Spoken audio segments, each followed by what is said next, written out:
Good evening, good afternoon, and good morning to you, wherever you are in the world, and welcome to The Show Must Go Online. I'm Robert Myles, actor, writer, director, and creator of the Shakespeare Deck. If you're joining us for the first time tonight, every week, a global cast and crew of all levels of experience donate their time and talent freely as part of an ongoing mission to create Shakespeare for everyone, for free, forever. Shows are every Wednesday night, working through the plays in the order they were believed to have been written and rehearsed in just 2.5 days. Tonight's cast features actors from Europe to the east and the US to the west, Iceland to the north, and South Africa in the south, making this a real global enterprise. If you like the sound of that, then please like this video, subscribe to the channel, remembering, of course, to hit the bell icon to receive all notifications, and remember to follow us at TSMG Online Live on Twitter or at The Show Must Go Online on Insta and Facebook. Tonight's performance of Timon of Athens will commence in approximately 20 minutes' time. But first, brought to us by Timon himself, the incredible Ben Crystal, is my pleasure and honour to welcome to the show Shakespearean living legend Sir Simon Russell Beale, interviewed tonight by a member of our ensemble and alumni. You may remember her either as Howell in Henry IV Part 2 or as Ophelia in our production of Hamlet, which I highly recommend you check out. Please give a warm welcome to current Bristol Old Vic student Tanvi Viamani. Tanvi, it's over to you. Thank you so much. Thank you, Rob. Hello, everyone, and thank you so much for joining us. We're so lucky to be joined today by the incredible 3-time Olivier Award-winning, 2-time BAFTA-winning Sir Simon Russell Beale, known for his work with Shakespeare at the RSC and in BBC's The Hollow Crown, as well as his film and TV work in The Death of Stalin, The Thick of It, and more. Simon is one of the UK's national treasures, so it's a pleasure to welcome him to The Show Must Go Online. So, Simon. Thank you. Thank you.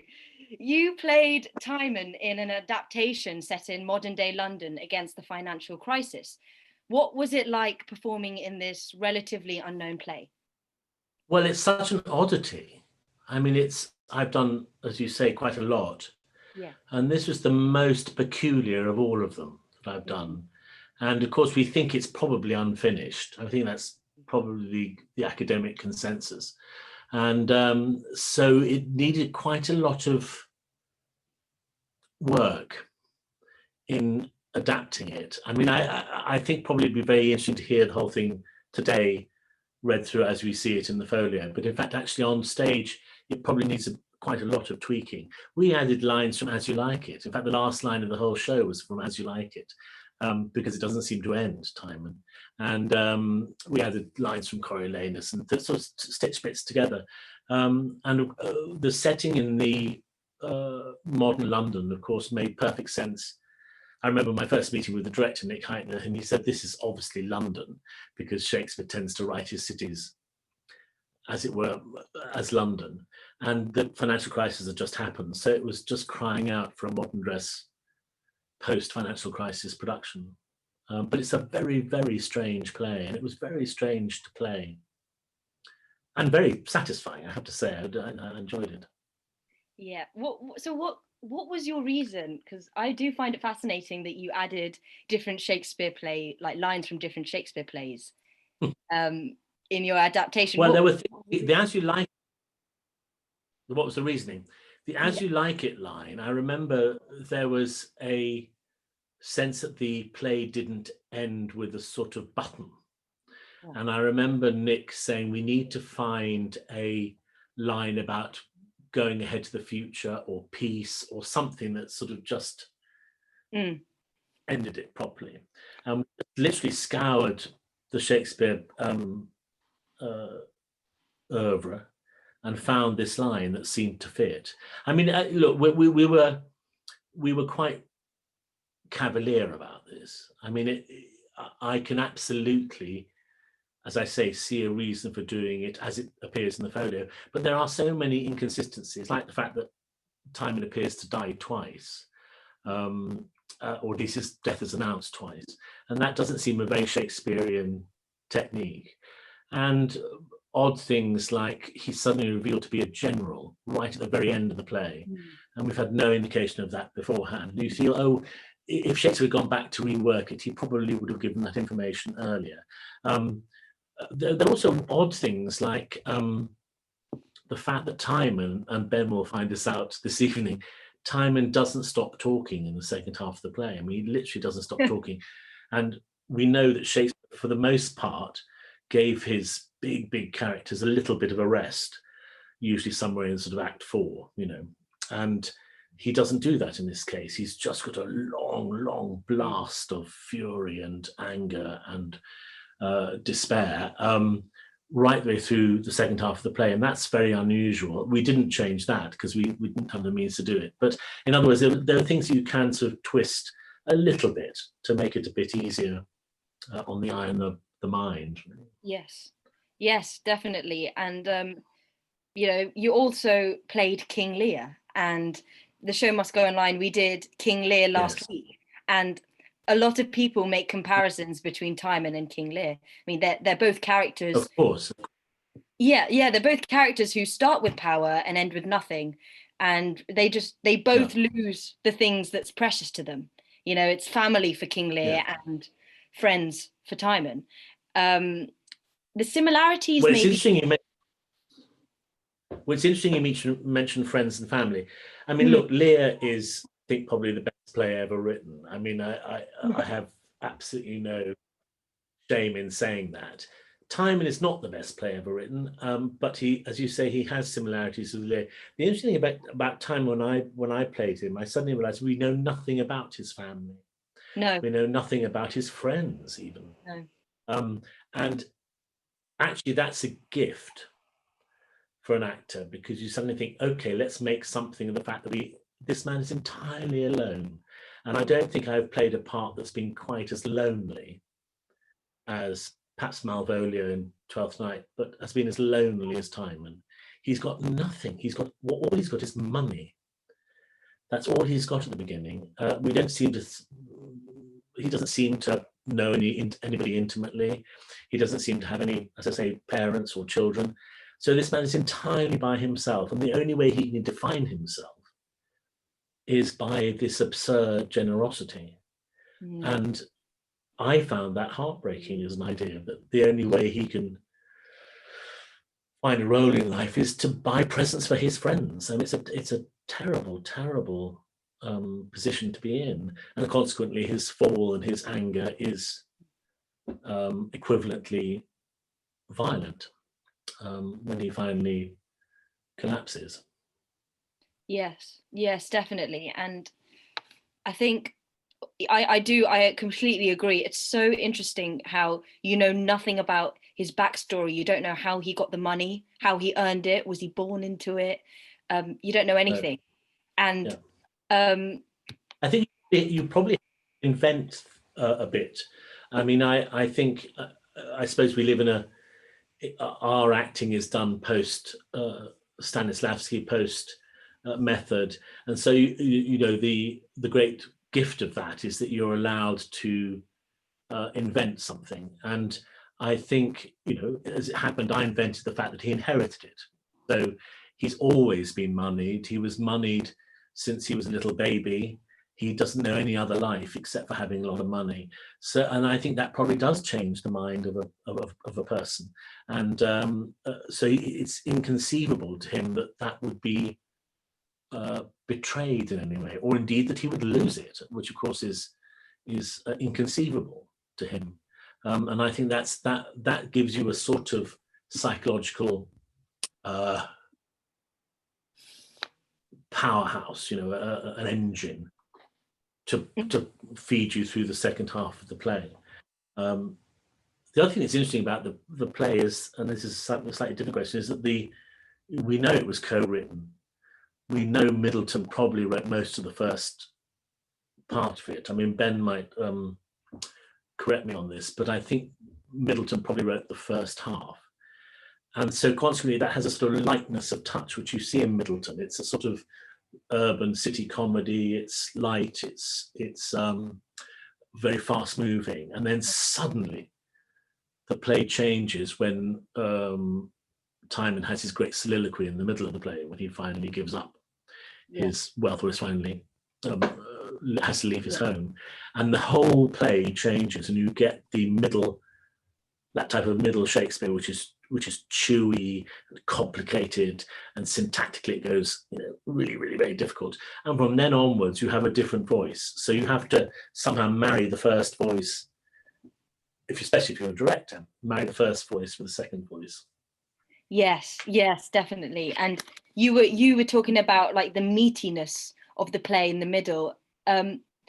And you've also done a lot of Shakespeare. What is it? Is it that meatiness, or what is it that intrigues you to have performed in so many Shakespearean plays? Well, I remember a great playwright once saying to me, he exercises all your muscles. And I think he does, because it's physically exhausting, playing parts like Timon or Linden.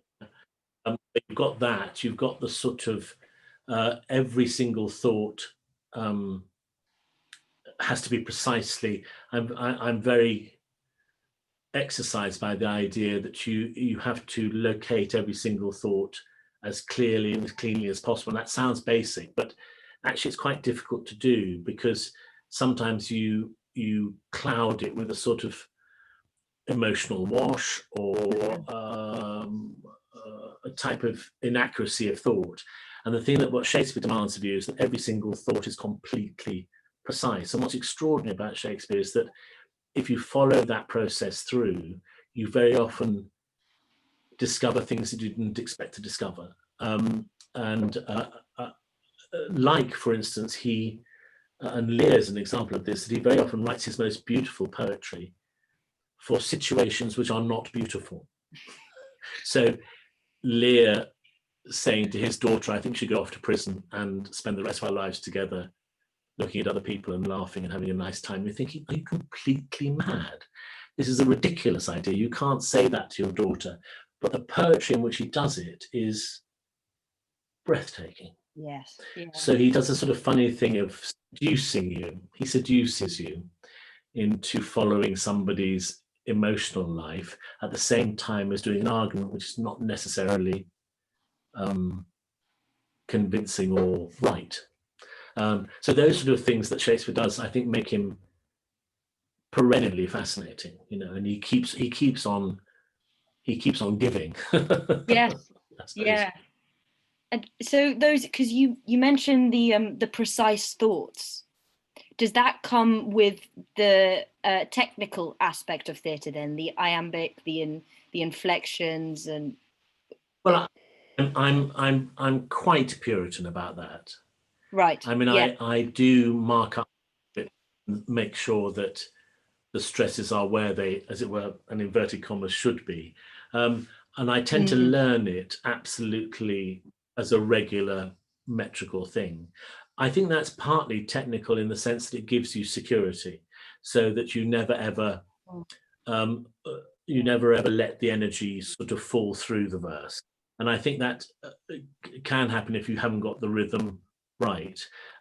So that's a sort of technical security blanket, really. So I know that the heartbeat will not disappear, because I know every single line is where I think it should be.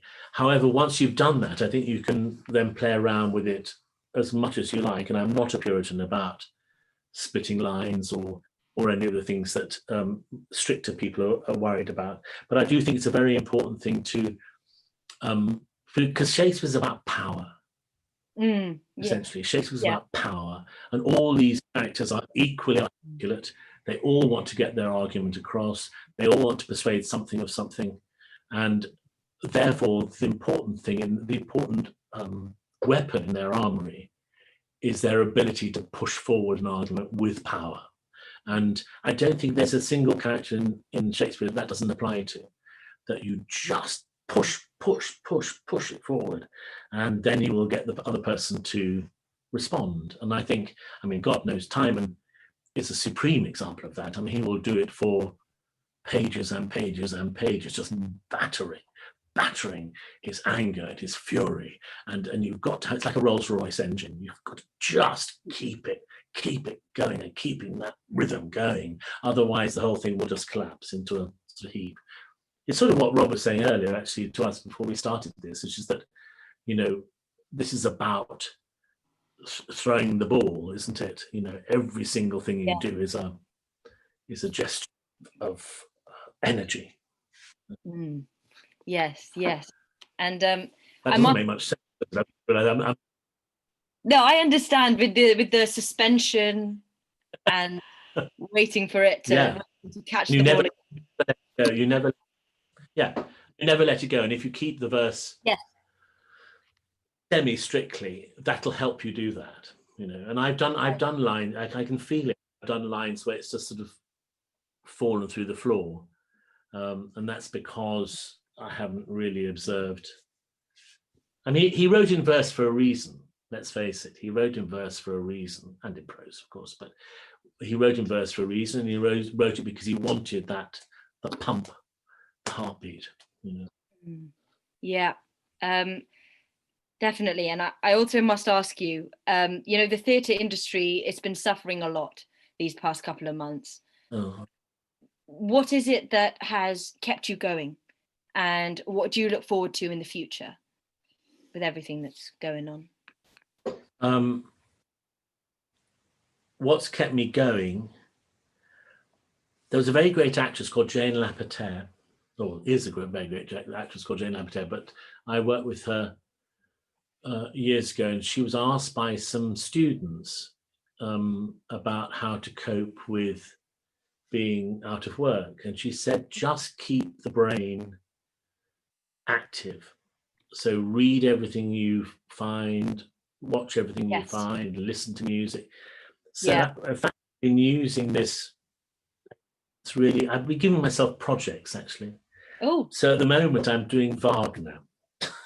What's that? I'm just sort of setting myself the task of, I'm doing Meistersing at the moment, but I'm just sort of sitting there just studying it and getting to know it. And look, I found it extremely difficult, and I miss theatre tremendously, and I hope to God that we can get back to live performance, because I think, as we all do, it's fundamentally important to our well-being. But we shall see, and it very well may be a very different world next year when we start again. I don't know when we're going to start again, but I can't say I found it easy or necessarily completely productive. I mean, I've tried to do these, you know, projects to keep myself occupied. I mean, I'm editing King Lear at the moment, which is great, for another thing, and I'm writing a bit, but it's not. And for all of us, it's been, you know, a fundamental thing has just disappeared suddenly. Couldn't agree more. Yes, definitely. And I think those little projects, like even, you know, I've been doing, just even being part of Show Must Go Online, like that has helped so much. But I'm actually... It's fantastic. I find it moving. I find it strange we've just seen the cast tonight. I mean, you just think, oh God, that's what I miss the social thing apart from anything else. I mean, I miss just talking to other people. I mean, talking to people like you about Shakespeare, you know. So anyway, well, we'll get back. It's too important. It will. And I'm like, I've moved back to Bristol. I'm in drama school right now, and loads of things. It's changed so much, just the whole course. And we're all kind of like finding our feet with everything, you know, that's going on. So I would really love to know, what's the best piece of advice you were given as a young actor? Oh, as a young actor? Yeah. Actually, I can't really put it into words. I remember a teacher saying to me, "Don't lose your individuality." I remember that. Oh, right, yes.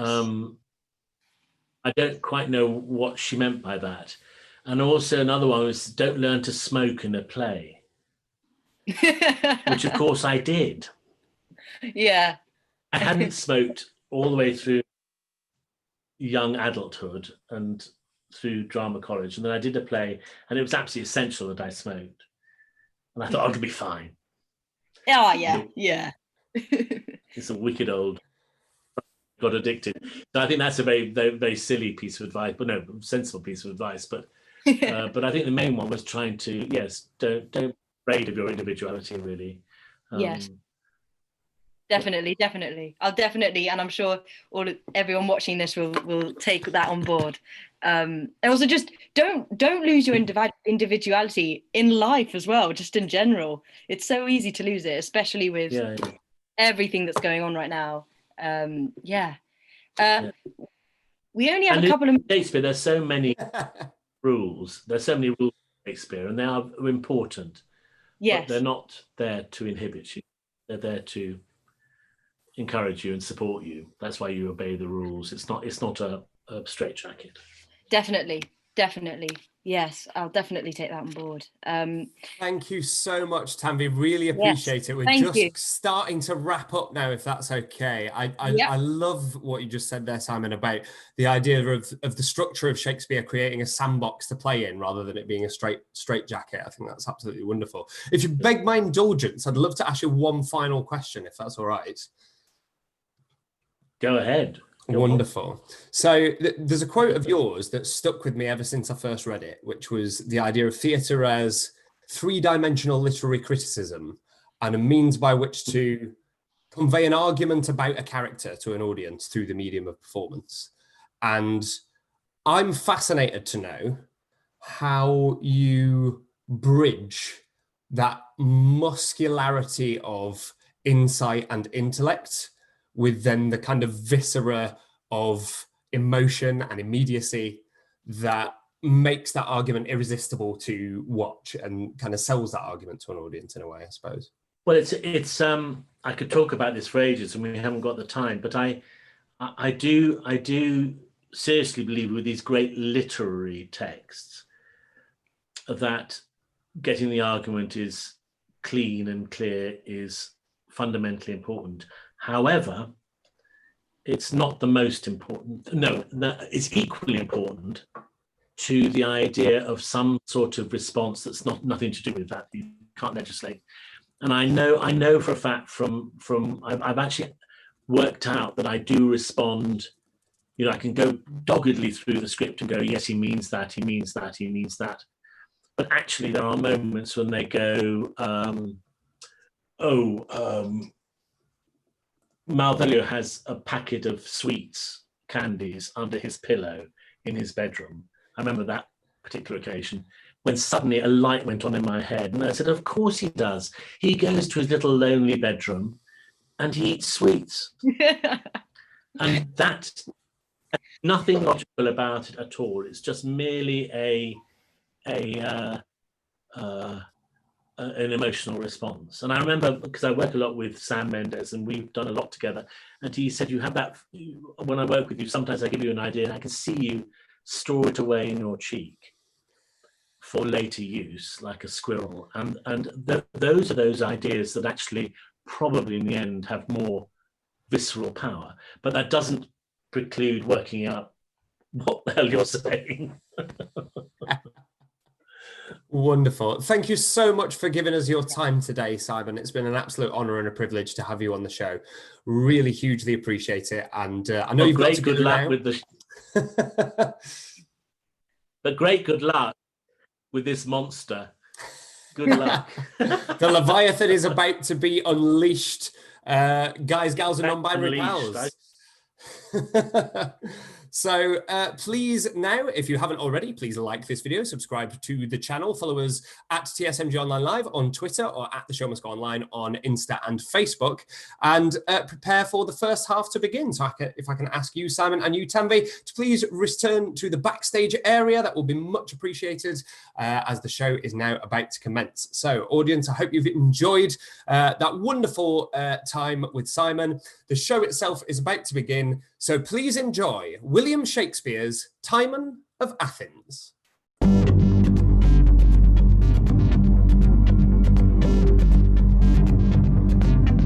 Act 1, Scene 1, Athens, a hall in Timon's house. Enter poet, painter, jeweller, merchant at several doors.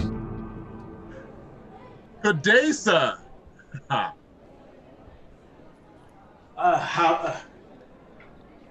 I am glad you're well. I have not seen you long. How goes the world? It wears, sir, as it grows. Aye, that's well known, but what particular rarity? What strange, which manifold record not matches? See, magic of bounty, all these spirits thy power hath conjured to attend. I know the merchant. I know them both, the other's a jeweler. Oh, 'tis a worthy lord. No, that's most fixed. A most incomparable man, breathed, as it were, to an untirable and continuate goodness. He passes. I have a jewel here. Oh, pray, let's see it. For the Lord Timon, sir. If you will touch the estimate, but for that... When we for recompense have praised the vile, it stains the glory in these happy verse, which aptly sings the good. 'Tis a good form. And rich.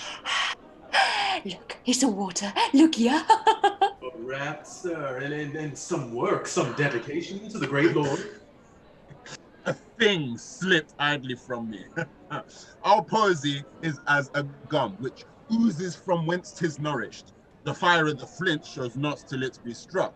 Our gentle flame provokes itself, and like the current flies each bound it chafes. What have you there? A picture, sir. When comes forth your book? Upon the heels of my presentment, sir. Let's see your piece.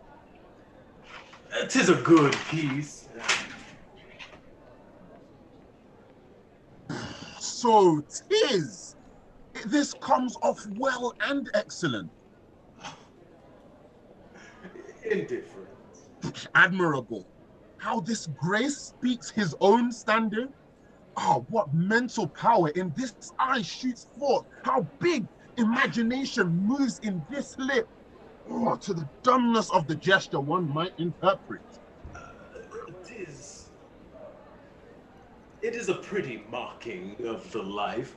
Here is a touch, it's good. I will say of it, it tutors nature. Artificial strife lives in these touches livelier than life. Ah, how this lord is followed. The senators of Athens, happy men. Look more. You see this confluence, this great flood of visitors. Huh?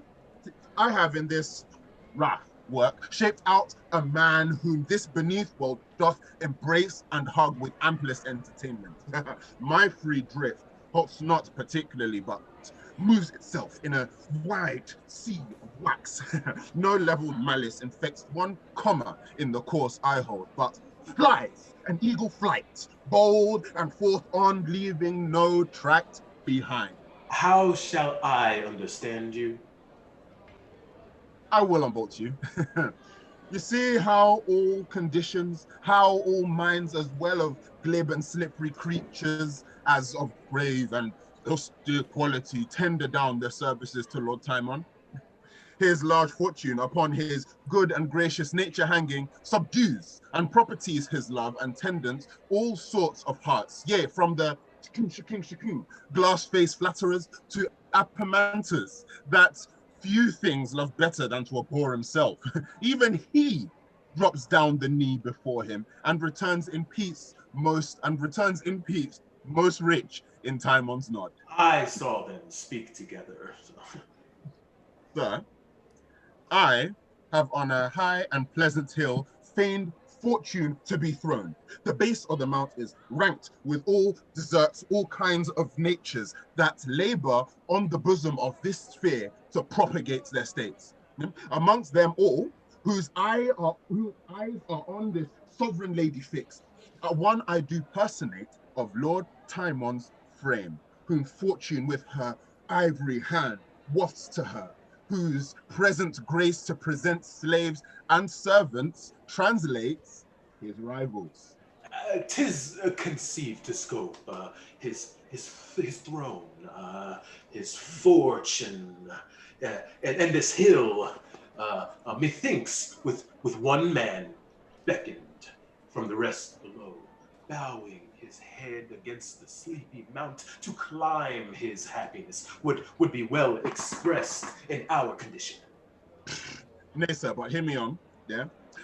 All of those which were his fellows, but of late, some better than his value, on the moment follow his strides. His lobbies fill with tendons, rain sacrificial whisperings in his ear to make sacred even his stirrup, right? And through him drink the free air. I marry. What of these? Well, when fortune in her shift and change of mood spurs down her late beloved, all his dependents which labored after him to the mountain's top, even on their knees and hands, let him slip down, not one accompanying his declining foot. 'Tis come. 1,000 moral paintings I can show that shall demonstrate these quick blows of fortune more poignantly than words. Yet you do well to show Lord Timon that mean eyes have seen the foot.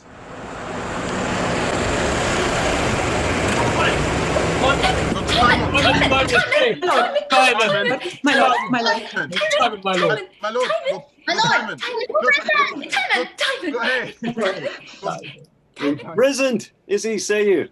Aye, my good lord. 5 talents is his debt. His means most short, his creditors most straight. Your honorable letter he desires to those have shut him up, which failing periods his comfort. Noble Ventidius. Well, I am not of that feather to shake off my friend when he must need me. I do know him a gentle man that well deserves our help, which he shall have. I'll pay the debt and free him. Your lordship ever binds him. Commend me to him. I will send his ransom, and being enfranchised, bid him come to me. It is not enough to help the feeble up, but to support him after. Fare you well. All happiness to your honor. Simon! Timon! Lord Timon! Hear me speak! Really, good father. Thou hast a servant named Lucilius. I have so. What of him? Most noble Timon, call the man before thee. Attends he here, or no? Lucilius? Here, at your lordship's honour. This fellow here, Lord Timon, this thy creature, by night frequents my house. I am a man that from my first have been inclined to thrift, and my estate deserves an air more raised than one which holds a trencher. Well, what further? One only daughter have I, no kin else of whom I may confer what I have got. The maid is fair, the youngest for a bride, and I have bred her at my dearest cost in qualities of the best. This man of thine attempts her love. I prithee, noble lord, join with me to forbid him her resort. Myself I have spoke in vain. The man is honest. Therefore he will be, Timon. His honesty rewards him in itself. It must not bear my daughter. Does she love him? She is young and apt. Our own precedent passions do instruct us what levities in youth. Love you, the maid? Aye, my good lord, and she accepts of it. If in her marriage my consent be missing, I call the gods to witness. I will choose mine heir from beggars of this world and dispossess her all. How shall she be endowed if she be mated with an equal husband? 3 talents on the present, in future all. This gentleman of mine hath served me long. To build his fortune I will strain a little, for 'tis a bond in men. Give him thy daughter, what you bestow in him I'll counterpoise and make him weigh with her. Oh, most noble lord, pawn me this to your honor. She is his. My hand to thee. Weigh with her. Humbly Honor I my promise. lordship. Oh, never may that state or fortune fall into my keeping which is not owed to you. Timon! No, Timon! She's been My waiting. labour, and long live your lordship. I thank you. You shall hear from me anon. Go not away. What have you there, my friend? A piece of painting, which I do beseech your lordship to accept. Painting is welcome. The painting is almost the natural man, for since dishonor traffics with man's nature, he is but outside. These penciled figures are even such as they give out. I like your work. You shall find I like it. Wait attendance till you hear further from me. The gods preserve ye. Well, fare you, gentlemen. Give me a hand. We must needs dine together. Sir, your jewel hath suffered under praise. What, my lord? Dispraise? A mere satiety of commendations. If I should pay you for it as 'tis extolled, it would unclue me quite. No. My lord, 'tis rated as those which sell would give. But you well know, things of like value differing in the owners are prized by the masters. Believe it, dear lord, you mend the jewel by wearing it. Well mocked. No, my good lord, he speaks the common tongue, which all men speak with him. Look who comes here. Will you be chid? We'll bear with your lordship. Oh, he spares none. Good morrow to thee, gentle Apemantus. Till I be gentle, stay thou for thy good morrow. Thou art Timon's dog, and these knaves honest. Why dost thou call them knaves? Thou knowest them not. Are they not Athenians? Yes. Then I repent not. Know me, Apemantus? Thou knowst I do. I called thee by thy name. Thou art proud, Apemantus. Of nothing so much as that I am not like Timon. Whither art going? To knock out an honest Athenian's brains. That's a deed thou'lt die for. Right, if doing nothing be death by the law. How likest thou this picture, Apemantus? The best for the innocents. Wrought he not well that painted it? He wrought better that made the painter, and yet he's but a filthy piece of work. You're a dog. Thy mother's of my generation. What's she if I be a dog? Wilt dine with me, Apemantus? No, I eat not lords. And thou shouldst not anger ladies. Oh, they eat lords, so they come by great bellies. That's a lascivious apprehension. So thou apprehendst it. Take it for thy labor. How dost thou like this jewel, Apemantus? Not so well as plain dealing, which will not cast a man a doit. What dost thou think 'tis worth? Not worth my thinking. How now, poet? Oh no, philosopher. Thou liest! Art not one? Yes. Then I lie not. Art not a poet? Yes. Then thou liest. Look in thy last work, where thou hast feigned him a worthy fellow. That's not feigned. Yes. So.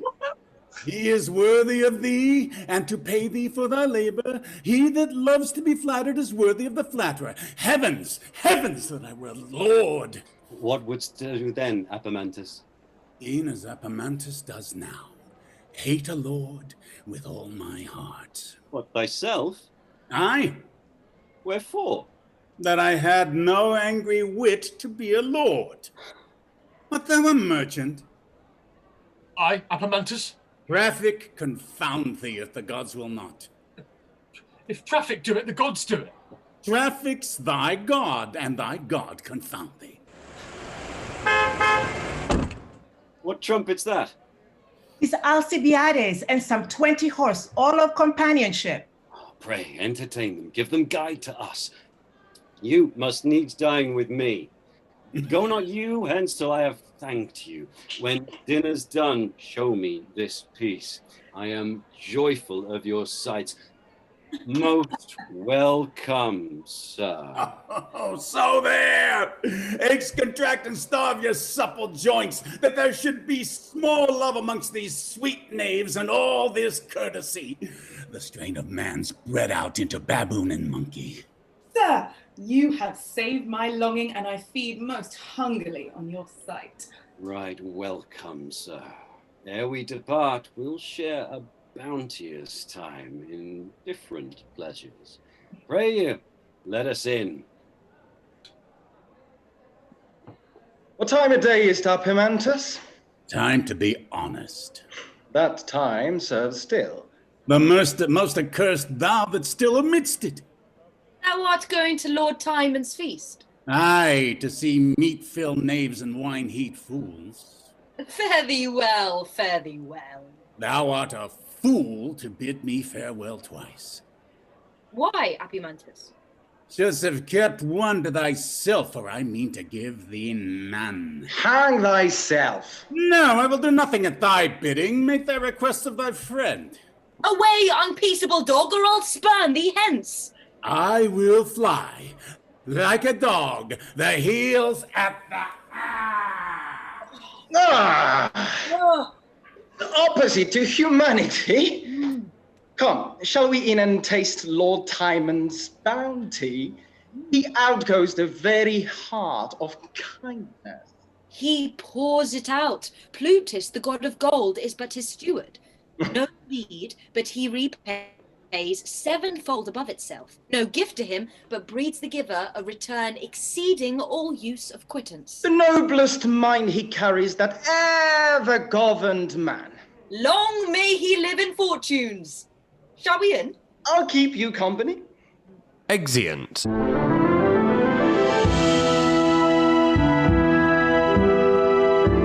Act 1, Scene 2, a banqueting room in Timon's house. A great banquet served in, Flavius and others attending. Then enter Lord Timon, the states, the Athenian lords, Alcibiades, and Ventidius, which Timon redeemed from prison. Then comes, dropping after all, Apemantus, discontentedly, like himself. Most honored Timon, it hath pleased the gods to remember my father's age and call him to long peace. He has gone happy and has left me rich. Then, as in grateful virtue, I am bound to your free heart. I do return these talents, doubled with thanks and service, from whose help I derive liberty. Oh, by no means, honest Ventidius, you mistake my love. I gave it freely ever, and there's none can truly say he gives if he receives. If our betters play at that game, we must not dare to imitate them. Faults that are rich are fair. A noble spirit. Nay, my lords, ceremony was but devised at first to set a gloss on faint deeds, hollow welcomes, recanting goodness, sorry ere 'tis shown. But where there is true friendship, there needs none. Pray, sit. More welcome are ye to my fortunes than my fortunes to me. My lord, we always have confessed it. Oh, confessed it. Hanged it, have you not? Apemantus, you are welcome. No, you shall not make me welcome. I come to have thee thrust me out of doors. Why, thou'rt a churl. You got a humour there, does not become a man. 'Tis much too blamed. They say, my lords, ira furor brevis est, but yon man is very angry. Go, let him have a table by himself, for he does neither affect company, nor is he fit for it indeed. Let me stay at thine apparel, Timon. I come to observe. I give thee warning on't. I take no heed of thee. Thou'rt an Athenian, therefore welcome. I myself would have no power. Prithee, let my meat make thee silent. I scorn thy meat. 'Twould choke me, for I should ne'er flatter thee. Oh, you gods! What a number of men eats Timon and sits them not. It grieves me to see so many dip their meat into one man's blood, and all the madness is, he cheers them up too. I wonder men dare trust themselves with men. Methinks they should invite them without knives. Good for their meat and safer for their lives. If I were a huge man, I should fear to drink at meals, lest they should spy my windpipe's dangerous notes. Great men should drink with harness on their throats. My lord, in heart, and let the health go round. Let it flow this way, my good lord. Flow this way, a brave fellow. He keeps his tides well. Those healths will make thee and thy state look ill, Timon. Here's that which is too weak to be a sinner. Honest water, which ne'er left man of the mire. This and my food are equals. There's no odds. Feasts are too proud to give thanks to gods. Immortal gods, I crave no pelf. I pray for no man but myself. Grant I may never prove so fond to trust man on his oath or bond, or harlot on her weeping, or a dog that seems a sleeping, or a keeper with my freedom, or my friends, if I should need 'em. Amen. So fall to it. Rich men sin, and I eat root. Much good didst thy good heart, Apemantus. Captain Alcibiades, your heart's in the field now. My heart is ever at your service, my lord. You had rather be at a breakfast of enemies than a dinner of friends. So they were bleeding new, my lord. There's no meat like 'em. I could wish my best friend at such a feast. Would all those flatterers were thy enemies then, that then thou mightst kill them and bid me to 'em? Might we have a happiness, my lord, that you would once use our hearts, whereby we might express some part of our zeals. We should think ourselves forever perfect. No doubt, my good friends, but that the gods themselves have provided that I shall have much help from you. How had you been my friends else? Why have you that charitable title from thousands? Do not you chiefly belong to my heart? I have told more of you to myself than you can with modesty speak in your own behalf, and thus far I confirm you.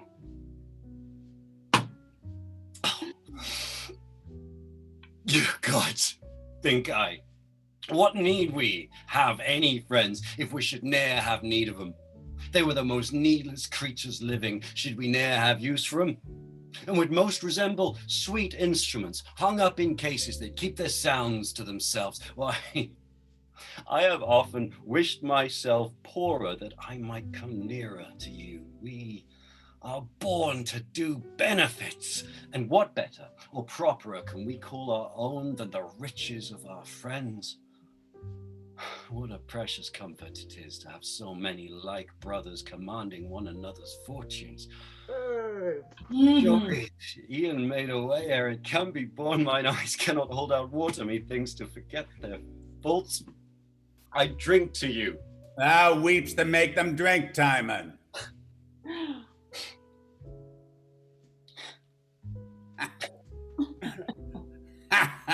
I laugh to think that, babe, a bastard. I promise you, my lord, you moved me much. Much. What means that trump? Please you, my lord, there are certain ladies most desirous of admittance. Ladies? What are their wills? There comes with them a forerunner, my lord, which bears that office to signify their pleasures. I pray, let them be admitted. Hail to thee, worthy Timon, and to all that of his bounties taste. The 5 best senses acknowledge thee their patron, and come freely to gratulate thy plenteous bosom. There, taste, touch, all pleased from thy table rise. They only now come but to feast thine eyes. They are welcome all, let them have kind admittance. Music make their welcome. You see, my lord, how ample you are beloved. Oh, day! What a sweep event comes this way. They dance. They're mad women. Like madness is the glory of this life. At this pomp shows a little oil and root. We make ourselves fools to disport ourselves and spend our flatteries to drink those men upon whose age we voided up again with poisonous spite and envy. Who lives that's not depraved or depraves? Who dies that bears not one spurn to their graves of their friends' gift? I should fear that those that dance before me now would one day stamp upon me. 'Tis been done. Men shut their doors against the setting sun.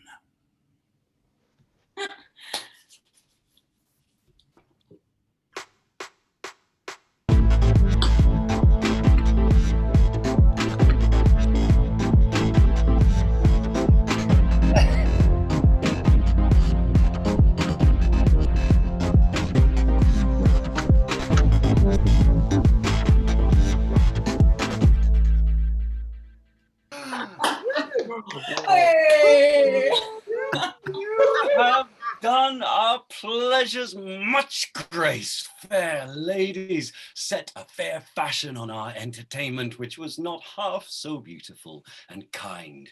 You have added worth unto it and luster, and entertained me with mine own device. I am to thank you for it. My lord, you take us even for the best. Faith, for the worst is filthy and would not hold taking, I doubt me. Ladies, there is an idle banquet attends you. Please you to dispose yourselves. Most Thankfully, thankfully, my lord. Flavius. My lord.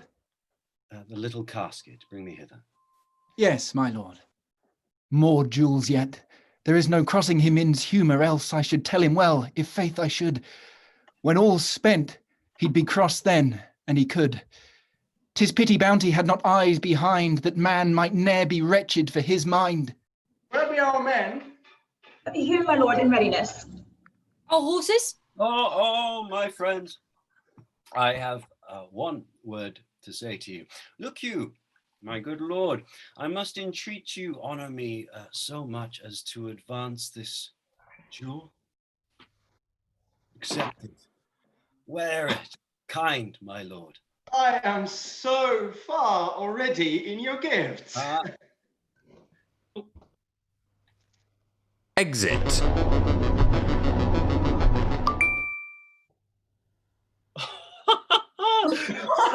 are we all. My lord, there are certain nobles of the Senate newly alighted and come to visit you. They are fairly welcome. I beseech your honour, vouchsafe me a word, it does concern you near. Near? Why then another time I'll hear thee. I prithee let's be provided to show them entertainment. I scarce know how. May it please your honour, Lord Lucius, out of his free love, hath presented to you 4 milk-white horses trapped in silver. Shall accept them fairly. Let the presents be worthily entertained. How now? What news? Please you, my lord, that honourable gentleman, Lord Lucullus, entreats your company tomorrow to hunt with him, and has sent your honour 2 brace of greyhounds. Oh, I'll hunt with him, and let them be received not without fair reward. What will this come to? He commands us to provide and give great gifts, and all out of an empty coffer.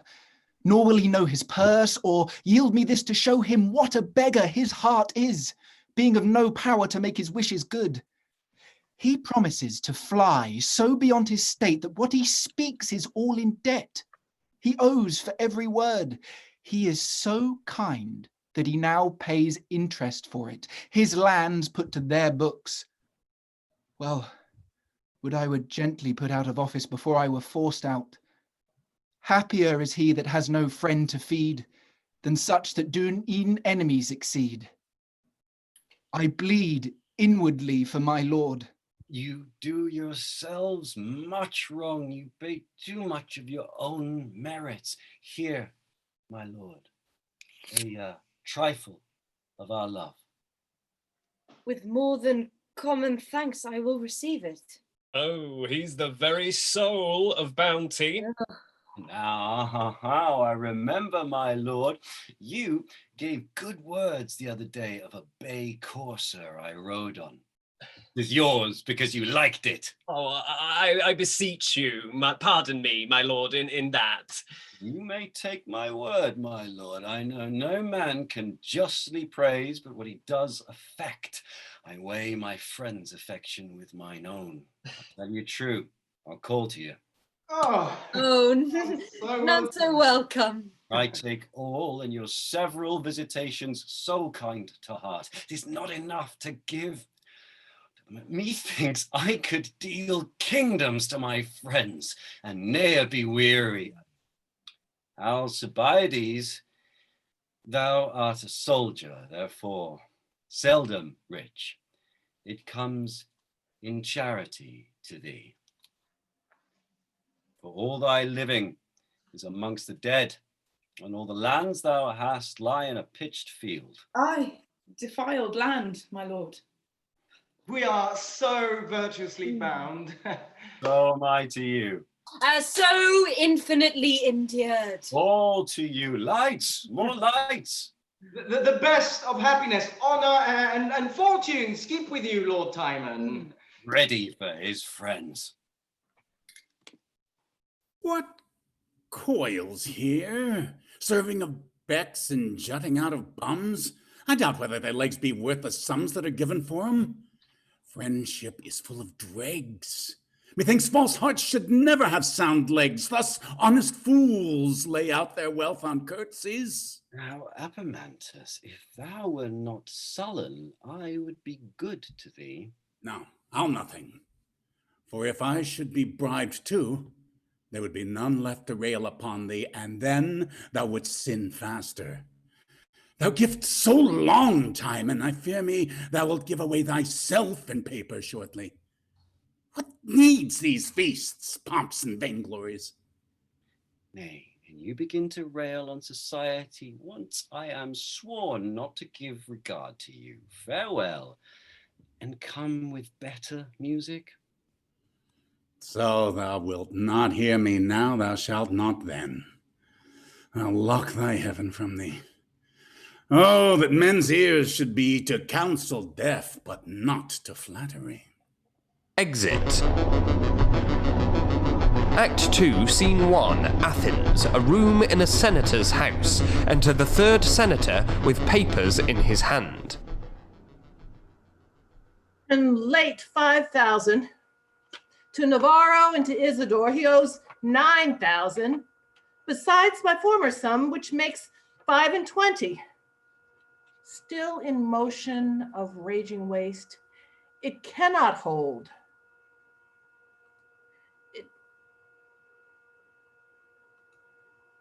It will not hold.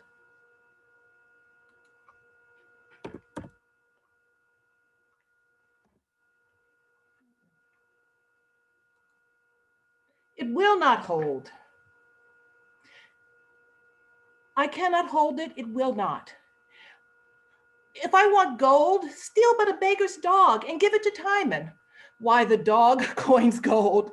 If I would sell my horse and buy 20 more, better than he, why, give my horse to Timon. Ask nothing, give it to him. It foals me straight and able horses. No porter at his gate, but rather one that smiles and still invites all that pass by. It cannot hold. No reason can sound his state and safety. Cathus, ho! Cathus, I say. Here, my lord. What is your pleasure? Get on your clothes and haste you to Lord Timon. Importune him for my monies. Be not ceased with slight denial, nor then silenced when commend me to your master, and the cap plays in the right hand thus. But tell him, my uses cry to me, and I must serve my turn out of mine own. His days and times are past, and My reliances on his fracted dates have spent my credit. I love and honor him, but must not break my back to heal his finger. Immediate are my needs and my relief must not be tossed and turned to me in words, but find supply immediate. Get you gone. A visage of demand, for I do fear, when every feather sticks in his own wing, Lord Timon will be left a naked gull, which flashes now a phoenix. Get you gone. I go, sir. I go, sir. Take the bonds along with you and have the dates come in. Come. I will, sir. Go. Exeunt. Act 2, Scene 2. Athens, a hall in Timon's house. Enter Steward Flavius with many bills in his hand. No care, no stop, so senseless of expense that he will neither know how to maintain it nor cease his flow of riot. Takes no account how things go from him, nor resumes no care of what is to continue. Never mind. Was to be so unwise, to be so kind. What shall be done? He will not hear till feel. I must be round with him. Now he comes from hunting. Fie. Good evening, Varro. What? You've come for money? It's not your business too. It is, and yours too. Is the door? It is so. Would we were all discharged. I fear it. Here comes the Lord. As soon as dinner's done, we'll forth again. My Alcibiades, with me, what is your will? My lord, here is a note of certain Jews. Jews? Whence are you? Of Athens here, my lord. Go to my steward. Please, it should be your lordship. He hath put me off for another succession of new days this month. My master is awakened by great occasion to call upon his own and humbly praise you, that with your other noble parts you will suit in giving him his right. Mine honest friend, I prithee but repair to me next morning. Nay, my good lord. Contain thyself, good friend. One Varro's servant, my good lord. From Isidore he humbly pays your speedy payment. And if you did know, my lord, my master wants more money. 'Twas due on forfeiture, my lord, 6 weeks and past. Your steward puts me off, my lord, and I am sent expressly to your lordship. Give me breath. I do beseech you, good my lords, keep on. I'll wait upon you instantly. Come hither, pray you. How goes the world that I am thus encountered with clamorous demands of debt, broken bonds, and the detention of long since due debts against my honour? Please you, gentlemen, the time is unagreeable to this business. Your importunacy cease till after dinner, that I may make his lordship understand wherefore you are not paid. Do so, my friend. See them well entertained. Pray, draw near. Stay. Here comes the fool with Apemantus. Let's have some sport with them. Hang him, he'll abuse us. Plague upon him, dog. How dost, fool? Dost thou log with thy shadow? I speak not to thee. No, 'tis to thyself.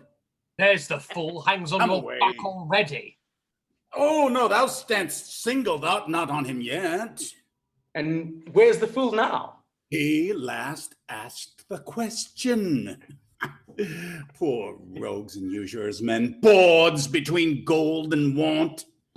What are we, Apemantus? Asses. Woo! Why? That you ask me what you are and do not know yourselves.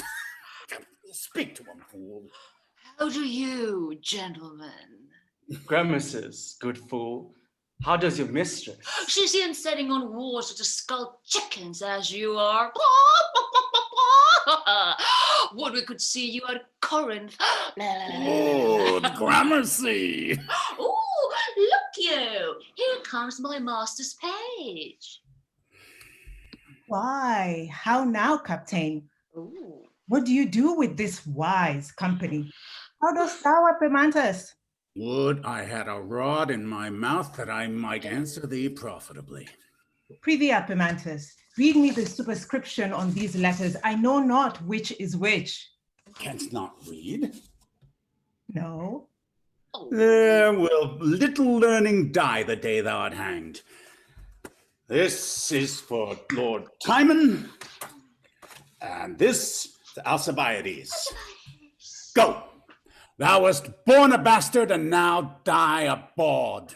Thou wast whelped a dog, and thou shalt famish a dog's death. Answer not, I'm gone. E'en so thou outrunst grace. Fool, I will go with you to Lord Timon's. Oh, will you leave me there?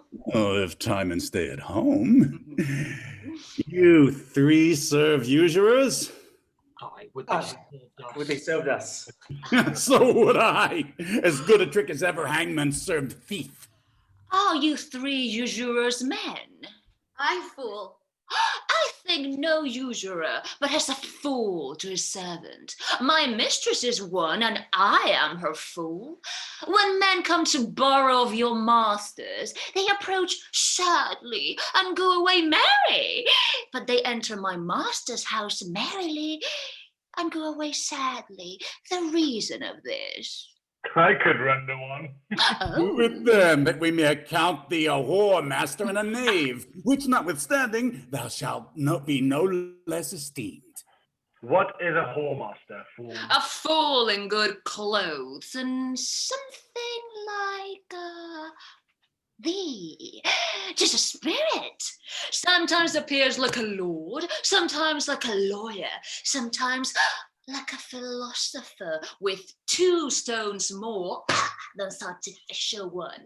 He very often like a knight, and generally in all shapes that man goes up and down from 80 to 14. The spirit walks in. Thou art not altogether a fool. Not thou altogether a wise man. As much foolery as I have, so much wit thou lackest. That answer might have become Apemantus. Oh. Aside, here comes Lord Timon. Come with me, fool. Come. I do not always follow lover, elder brother, and woman. Sometimes the philosopher. Pray you walk near, I'll speak with you anon. Make me marvel. Wherefore ere this time had you not fully laid my state before me, that I might so have rated my expense as I had leave of means? You would not hear me at many leisures I proposed. Go to. Perchance some single vantages you took when my indisposition put you back, and that unaptness made your minister thus to excuse yourself. Oh my good lord, at many times I brought in my accounts, laid them before you, you would throw them off, and say you found them in mine honesty.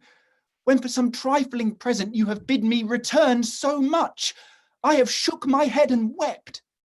Yea, 'gainst the authority of manners, prayed you to hold your hand more close. I did endure, not seldom, nor no slight checks when I have prompted you in the ebb of your estate and your great flow of debts. My loved lord, though you hear now too late, yet now's a time, the greatest of your having lacks a half to pay your present debts. Let all my land be sold.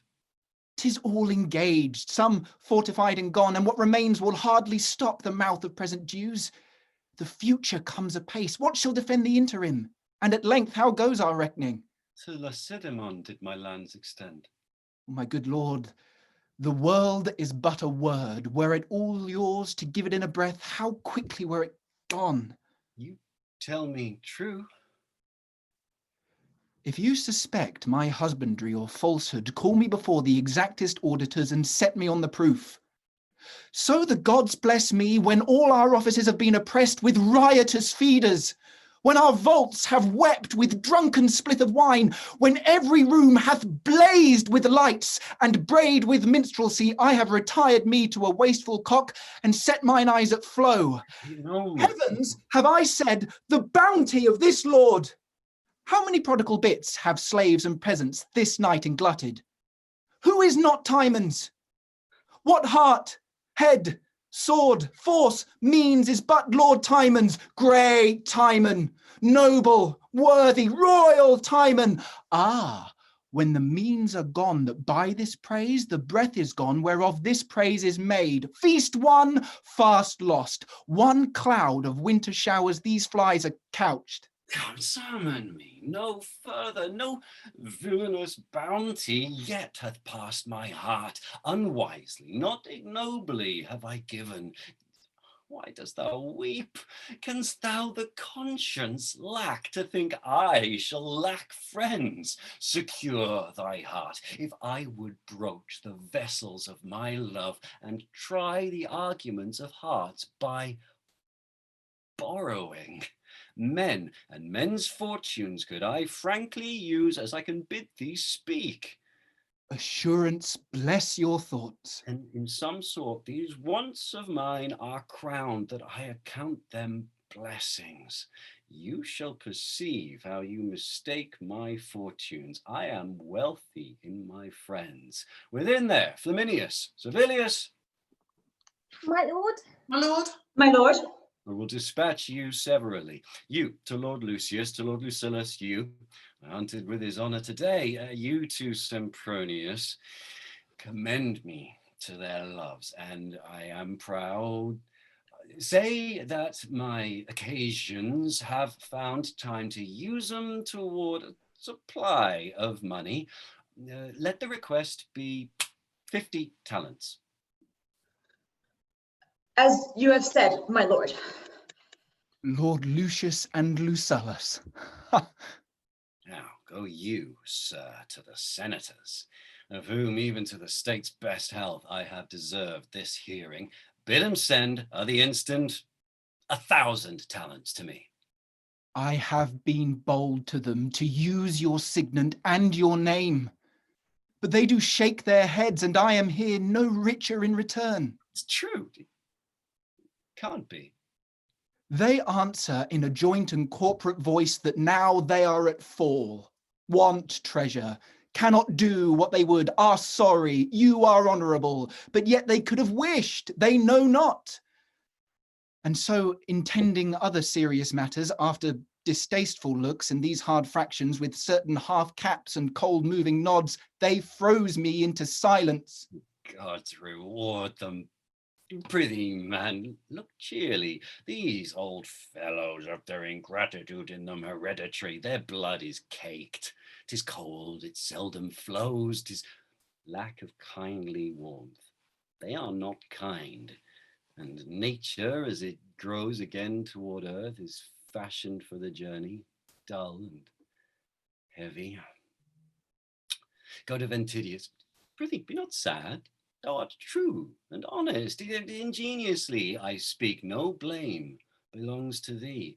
Ventidius lately buried his father, by whose death he's stepped into a great estate. When he was poor, imprisoned, and in scarcity of friends, I cleared him with 5 talents. Greet him from me, bid him suppose some good necessity touches his friend, which craves to be remembered. With those 5 talents that had, give it those fellows to whom 'tis instant due. Never speak or think that Timon's fortunes among his friends can sink. I would I could not think it. That thought is bounty's foe. Being free itself, it thinks all others so. Exeunt. Act 3, Scene 1, Athens, a room in Lucullus's house. Flaminius, waiting to speak with a Lord Lucullus from his master, enters Lucullus's servant to him. I have told my lord of you. He is coming down to you. I thank you, sir. Here is my lord. One of Lord Timon's men. A gift, I warrant. Why, this hits right. I dreamt of a silver basin and ewer tonight. Flaminius! Honest Flaminius, you are very respectively welcome, sir. Fill me some wine. And how does that honourable, complete, free-hearted gentleman of Athens, thy very bountiful good lord and master? His health is well, sir. I am right glad that his health is well, sir. And what hast thou there under thy cloak, pretty Flaminius? Faith, nothing but an empty box, sir, which, in my lord's behalf, I come to entreat your honour to supply, who, having great and instant occasion to use 50 talents, hath sent to your lordship to furnish him, nothing doubting your present assistance therein. Nothing doubting, says he. Alas, good lord, a noble gentleman if he would not keep so good a house. Many a time, and often I had dined with him, and told him on't, and come again to supper of him of purpose, to have him spend less. And yet he would embrace no counsel, take no warning by my coming. Every man has his fault, and honesty is his. I had told him on't, but I could ne'er get him from it. Please, your honour, here is the wine. Tamimi, I have noted thee always wise. Here's to thee. Your lordship speaks your pleasure. I have observed thee always for a towardly prompt spirit, give thee thy due, and one that knows what parts belong to reason, and canst use the time well if the time uses thee well. Good parts in thee. Get you gone, sirrah. Draw near, honest Flaminius. Thy lord's a bountiful gentleman, but thou art wise, and thou knowst well enough, although thou comest to me, that this is no time to lend money, especially upon bare friendship without security. Here's 3 soldiers for thee. Good boy, wink at me, and say thou saw'st me not. Fare thee well. Is it possible the world should so much differ, and we alive that live? Fly, damn baseness, to him that worships thee! Now I see thou art a fool and fit for thy master. May these add to the number that may scald thee. That molten coin be thy damnation, thou disease of a friend and not himself. Has friendship such a faint and milky heart, it terms in less than 2 nights? Oh, you gods, I feel my master's passion. This slave unto his honor has my lord's meat in him. Why should it thrive and turn to nutriment when he is turned to poison? Oh, may diseases only work upon it. And when he's sick to death, let not that part of nature which my lord paid for be of any power to expel sickness, but prolong his hour. Exit. Act 3, Scene 2, Athens, Lucius's house. Enter Lucius with 3 strangers. Who? The Lord Timon? My very good friend and an honourable gentleman. We know him for no less, though we are but strangers to him. But I can tell you one thing, my lord, and which I hear from common rumours, now Lord Timon's happy hours are done and past, and his estate shrinks from him. Nay, no, do not believe it. He cannot want for money. No. I believe you this, my lord, that not long ago, one of his men was with the Lord Lucullus to borrow so many talents. Nay, urged extremely for it, showed what necessity belonged to it, and yet was denied. How? I tell you, denied, my lord. What a strange case was that. Now, before the gods, I'm ashamed on't. Denied that honourable man? there was very little honour showed in't. For my own part, I must needs confess, I have received some small kindnesses from him, as money, plate, jewels, and such like trifles, and nothing compared to his. Yet had he mistook him and sent to me, I should never have denied his occasion so many talents. See, by good hap, yonder's my lord. I sweat to see his honour.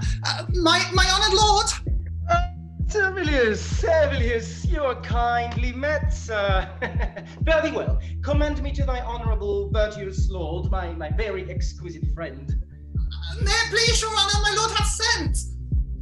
Huh? What has he sent? I am so much endeared to that lord. He's ever sending. How shall I thank him, thinkst thou? And what has he sent now? Has only sent his present occasion now, my lord, requesting your lordship to supply his instant use with so many talents. I know his lordship is but merry with me. He cannot want 5,500 talents. You what? But in the meantime, he wants less, my lord. If his occasion were not virtuous, I should not urge it half so faithfully.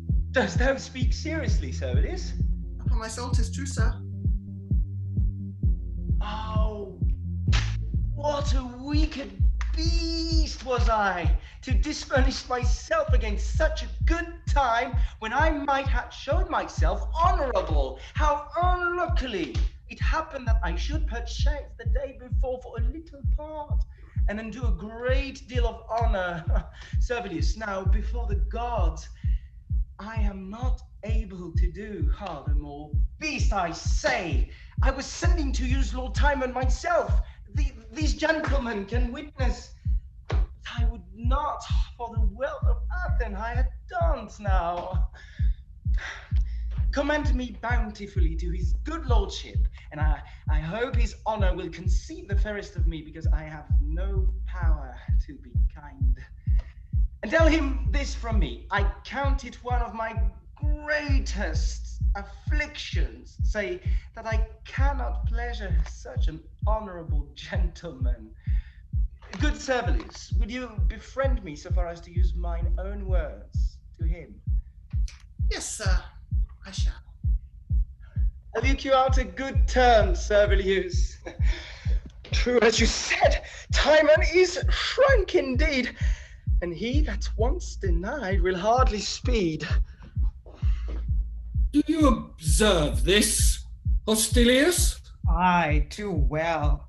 Why, this is the world's soul, and just of the same piece is every flatterer's sport. For in my knowing, Timon has been this lord's father, and kept his credit with his purse, supported his estate. Nay, Timon's money has paid his men their wages. He ne'er drinks, but Timon's silver treads upon his lips, and yet, oh, see the monstrousness of the man.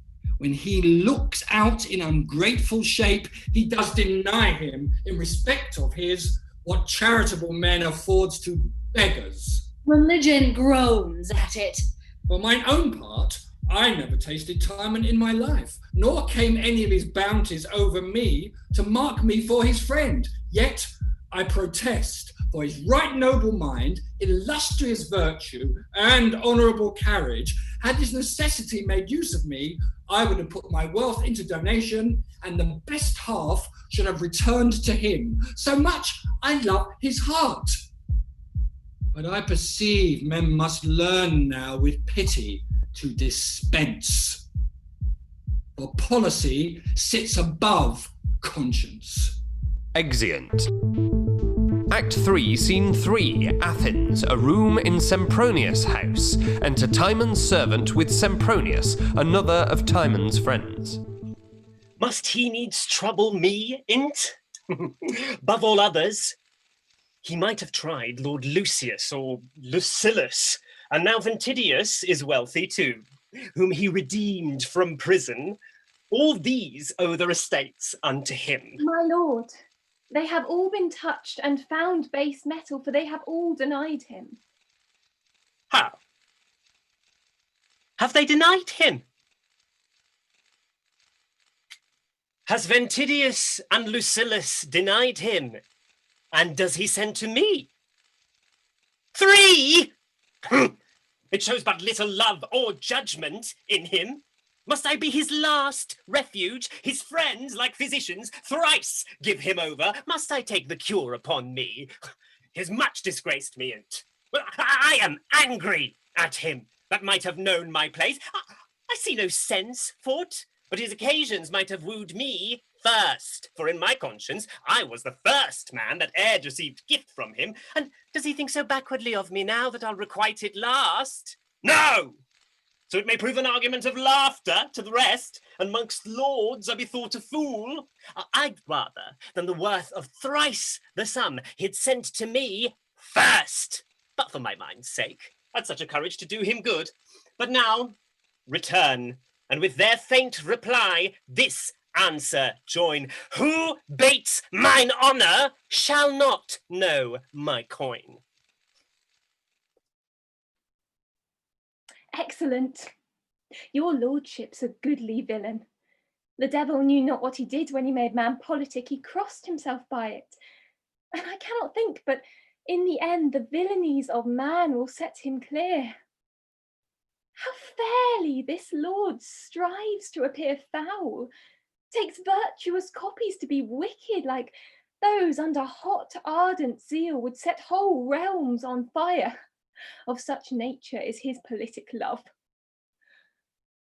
This was my lord's best hope. Now all are fled, save only the gods. His friends are dead. Doors that were ne'er acquainted with their wards many a bounteous year must be employed now to guard sure their master. And this is all a liberal course allows. Who cannot keep his wealth must keep his house. Exit. Act 3, Scene 4, Athens, a hall in Timon's house. Enter Varro's 2 servants, meeting Titus and others, all servants of Timon's creditors, to wait for his coming out. Then enter Lucius's servant and Hortensius. Well, that's good morrow, Titus and Hortensius. Like to you, kind Varro. Lucius, what, do we meet together? Aye, and I think one business does command us all, for mine is money. So is theirs and ours. And, sir, Philotis too. Good day at once. Welcome, good brother. What do you think the hour? Labouring for 9. How much? Yeah, not my lord seen yet. Not yet. I wonder on't he was at want to shine at 7. Aye, but the days are waxed shorter with him. You must consider that a prodigal course is like the sun's, but not like his recoverable. I fear 'tis deepest winter in Lord Timon's purse. That is, one may reach deep enough and yet find little. I am of your fear for that. I'll show you how to observe a strange event. Your lord sends now for money. Most true, he does. And he was jewels now of Timon's gift, for which I wait for money. It is against my heart. How strange it shows. Timon in this should pay more than he owes. Yeah. And even as if your lord should wear rich jewels and send for money for him. I'm weary of this charge. The gods can witness. I know my lord hath spent of Timon's wealth, and now ingratitude makes it worse than stealth. Yes, mine's 3,000 crowns. What's yours? 5,000 mine. Ooh. 'Tis much deep, and it should seem by the sum your master's confidence was above mine, else surely his had equalled. Ah! One of Lord Timon's men. Flaminius, sir, a word. Pray, is my lord ready to come forth? No, indeed, he is not. We attend his lordship. Pray signify so much. I need not tell him that. He knows you are too diligent. Is not that his steward muffled so? He goes away in a cloud. Call him, call him. Do you hear, sir? By your leave, sir. What do ye ask of me, my friend? We wait for certain money here, sir. Aye, if money were as certain as your waiting, 'twas sure enough. Why then preferred you not your sums and bills when your false masters eat of my lord's meat? Then they could smile and fawn upon his debts and take down the interest into their gluttonous maws. You do yourselves but wrong to stir me up. Let me pass quietly. Believe it, my lord and I have made an end. I have no more to reckon, he to spend. Aye, but this answer will not serve. If 'twill not serve, 'tis not so base as you, for you serve knaves. Is cashiered worship mutter? No matter what, he's poor, and that's revenge enough. Who can speak broader than he that has no house to put on his head? Such may rail against great buildings. Oh, Servilius, no one shall know some answers. If I might beseech you, gentlemen, to repair some other hour, I should derive much prompt, for the stakes of my soul, my lord leans wondrously to discontent. His comfortable temper has forsook him. He is much out of health and keeps to his chamber. Many do keep their chambers, are not sick. And if it be so far beyond his health, methinks he should sooner pay his debts. Yes. Pray to the gods. Yes. The gods! We cannot take this for answer, sir. Servilius, help! My lord! Timon! Doors are closed. Here, Mr. Beale. We never finance my house. Be my I like all mankind. Show me an iron heart. Strike me down with them. Leave me to the girdle. My lord, in thumbs. 5,000 drops. How's that? What's yours? And yours. Timmy. Take me in the gods. Timon! Faith! If our masters may throw their caps at their money, these debts may well be called desperate ones, for a madman owes them. Exeunt. Act 3, Scene 5, a room in Timon's house. Enter Timon and Flavius. They've even put my breath from me, the slaves. Creditors? Devils? My dear lord. What if it should be so? My lord. I'll have it so. My steward. Here, my lord. So fitly. Go, bid all my friends again. Lucius, Lucullus, and Sempronius or Luxa. All, I'll once more fest the rascals. Oh, my lord, you only speak from your distracted soul. There's not so much left to furnish out a moderate table. Be it not in thy care. Go, I charge thee, invite them all. Let in the tide of knaves once more. My cook and I'll provide. Exeunt. Act 3, Scene 6, Athens, the Senate House. Enter 3 senators at one door, Alcibiades meeting them with attendants. My lord, you have my voice to it. The fault's bloody. 'Tis necessary he should die. Nothing emboldens sin so much as mercy. Most true. The law shall bruise him. Honor, health, and compassion to the Senate. Now, Captain? I am an humble suitor to your virtues, for pity is the virtue of the law, and none but tyrants use it cruelly. It pleases time and fortune to lie heavy upon a friend of mine, who in hot blood hath stepped into the law, which is past depth to those that without heed do plunge into it. He is a man, setting his fate aside, of comely virtues, nor did he soil the fact with cowardice, an honour in him which buys out his fault, but with a noble fury and fair spirit, seeing his reputation touched to the death, he did oppose his foe, and with such sober and unnoted passion he did behoove his anger ere 'twas spent, as if he had but proved an argument. You undergo too strict a paradox, striving to make an ugly deed look fair. Your words have took such pains as if they labored to bring manslaughter into form, and set quarreling upon the head of valor, which indeed is valor misbegot, and came into the world when sects and factions were newly born. He's truly valiant that can wisely suffer the worst that man can breathe, and make his wrongs his outsides, to wear them like his raiment carelessly, and ne'er prefer his injuries to his heart to bring it into danger. If wrongs be evils and enforce us kill, what folly 'tis to hazard life for ill. My lord, You cannot make gross sins look clear. To revenge is not valor, but to bear. my lords then, under favour, pardon me if I speak like a captain, why do fond men expose themselves to battle and not endure all threats? Sleep upon it and let the foes quietly cut their throats without repugnancy. If there be such valour in the bearing, what make we abroad? Why then women are more valiant that stay at home, if bearing carry it, and the ass more captain than the lion, the felon loaded with irons wiser than the judge, if wisdom be in suffering. Oh, my lords, as you are great, be pitifully good. Who cannot condemn rashness in cold blood? To kill, I grant, is sin's extremest gust, but in defence, by mercy, 'tis most just. To be in anger is impiety, but who is man that is not angry? Weigh but the crime with this. You breathe in vain. In vain? His service done at Lacedaemon and Byzantium were a sufficient bribe for his life. What's that? Why, I say, my lords, he's done fair service and slain in fight many of your enemies.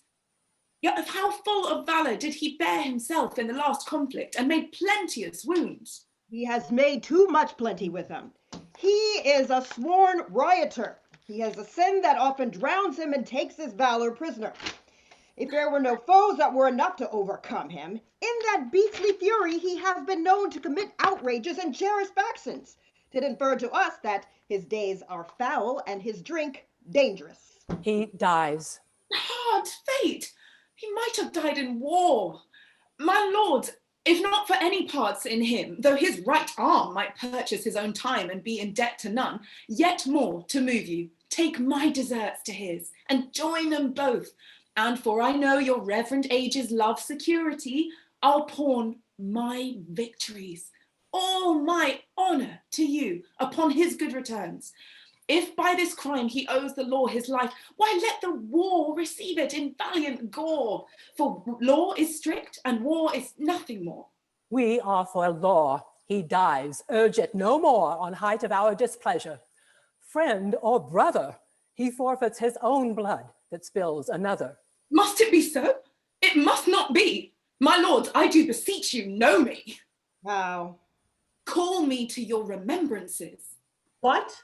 I cannot think but that your age has forgot me.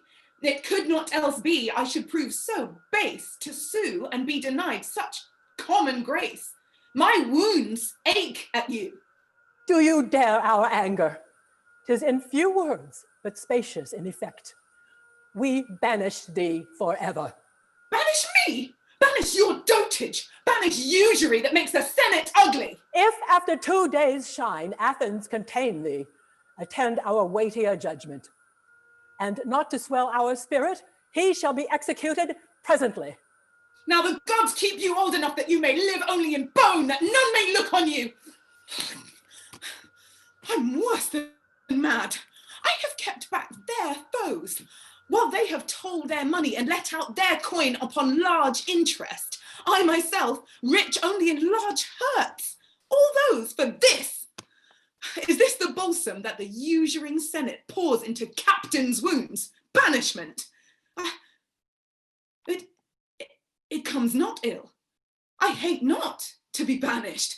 It is a cause worthy my spleen and fury that I may strike at Athens. I'll cheer up my discontented troops and lay for hearts.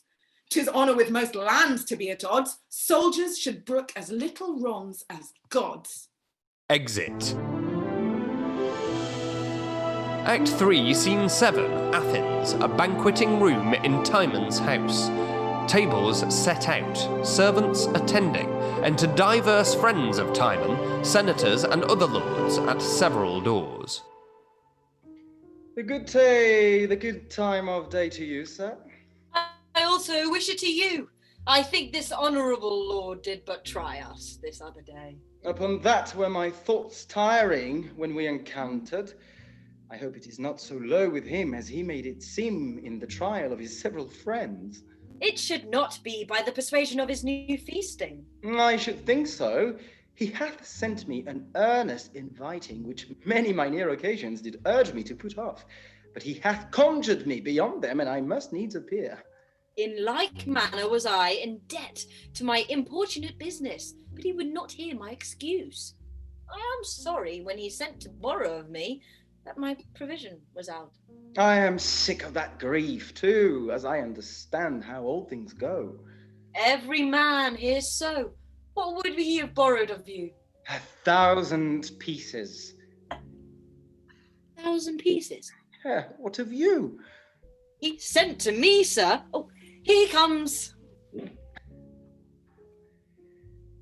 Well, gentlemen, both with all my heart, how fare you?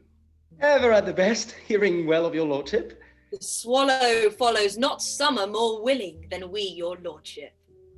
Nor more willingly leaves winter such summer birds are men. Gentlemen, our dinner will not recompense this long stay. Fest your ears with the music a while. If they will fare so harshly at the trumpet sound, we shall to it presently. I hope it remains not unkindly with your lordship that I returned you an empty messenger. Oh, sir, let it not trouble you. My noble lord. My good friend, what cheer? My most honourable lord.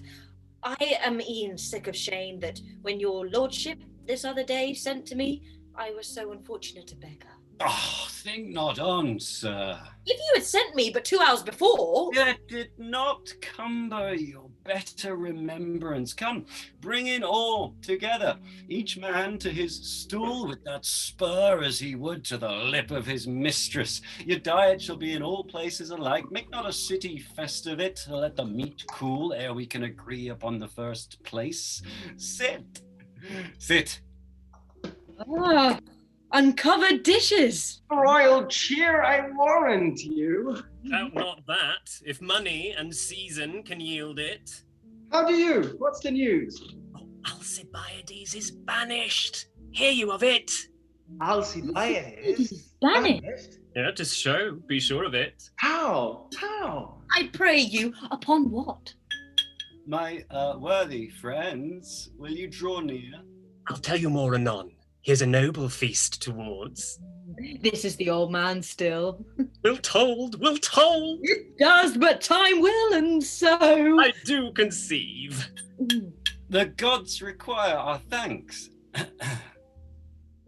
You, great benefactors, sprinkle our society with thankfulness. For your own guilt gifts, make yourselves praised, but reserve still to give, lest your deities be despised. Lend to each man enough that one need not lend to another, for were your godheads to borrow of men, men would forsake the gods.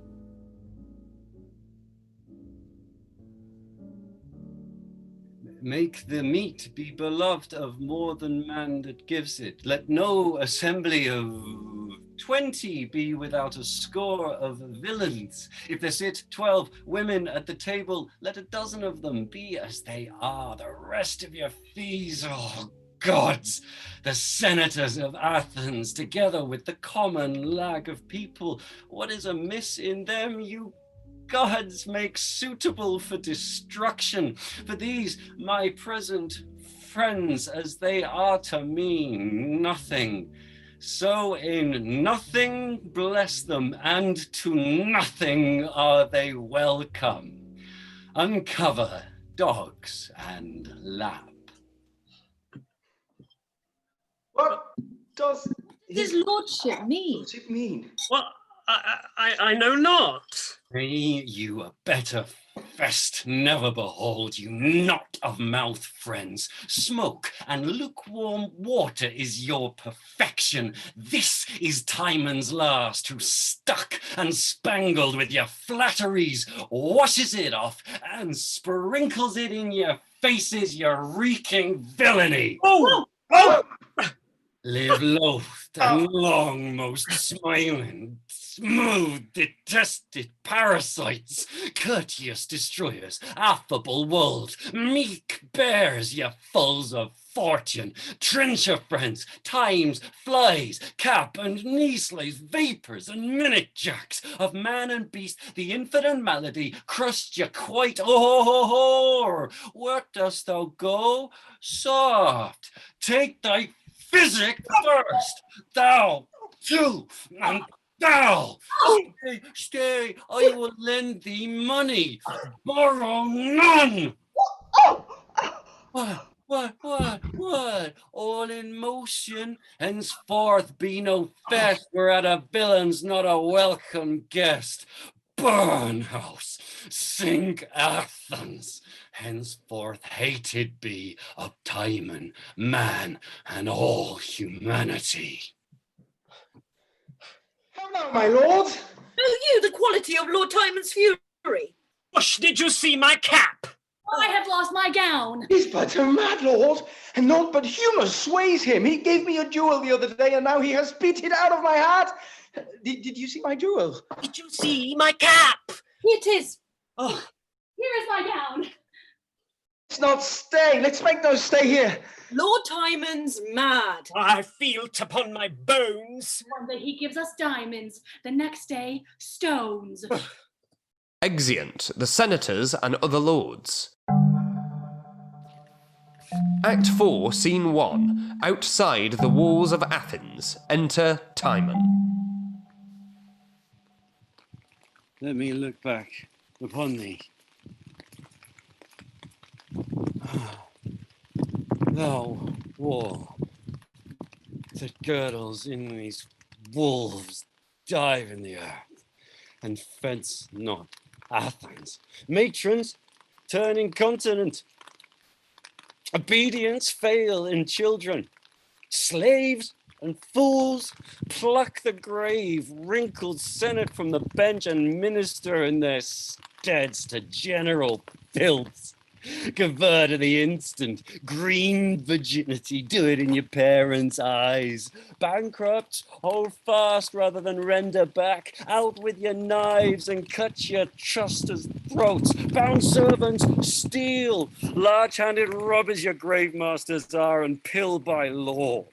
Maid to thy master's bed, thy mistresses of the brothel. Son of 16, pluck the lime crutch from the old limping sire where they beat out his brains. Piety and fear, religion to the gods, peace, justice, truth, domestic or night rest, neighborhood, instruction, manners, mysteries and trades, degrees, observances, customs and laws, decline to your confounding contraries. And yet, let confusion live. Plagues, incident to man your potent and infectious fevers, heap on Athens, ripe for stroke. Thou cold sciatica, cripple our senators that their limbs may halt as lamely as their manners. Lust and liberty creep in the minds and marrows of our youth, and against the stream of virtue they may strive and drown themselves in riot. Itches, flames, soil the Athenian bosoms, and their crop be general leprosy. Breath, infect, breath, that their society, as their friendship, may be merely poisoned. Norton, I'll bear from thee but nakedness, thou detestable tone. Take thou that too with multiplying bands. Timon loves the woods, where he shall find the unkindest best more kinder than mankind. The gods confound, hear me, you good gods all, the Athenians both within and out that wall, and grant as Timon grows, his hate may grow to the whole race of mankind, high and low. Amen. Exit.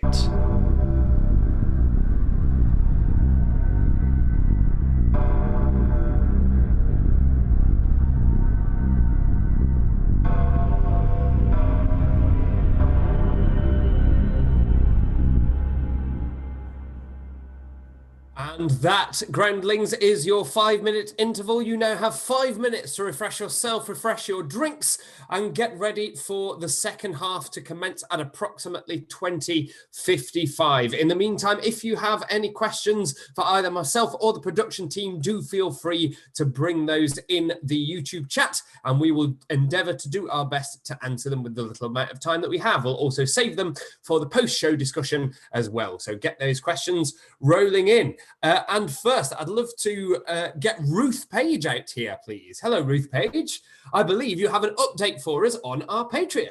Yes, I do. I've been entrusted with it this week to tell you all about what's going on.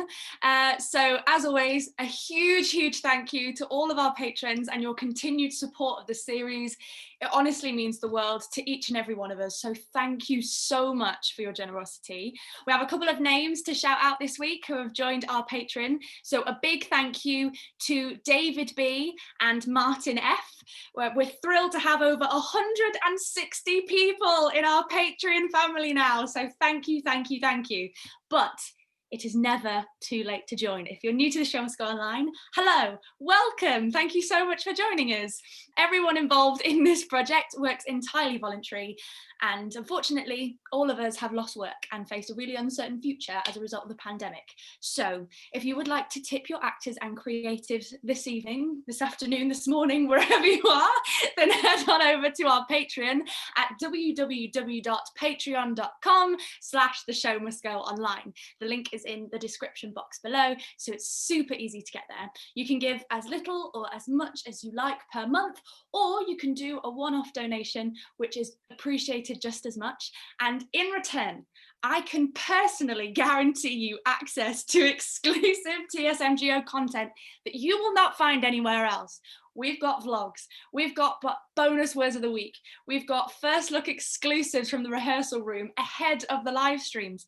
We have interviews, prop tutorials, exclusive insight into the inspiration behind some of our original music.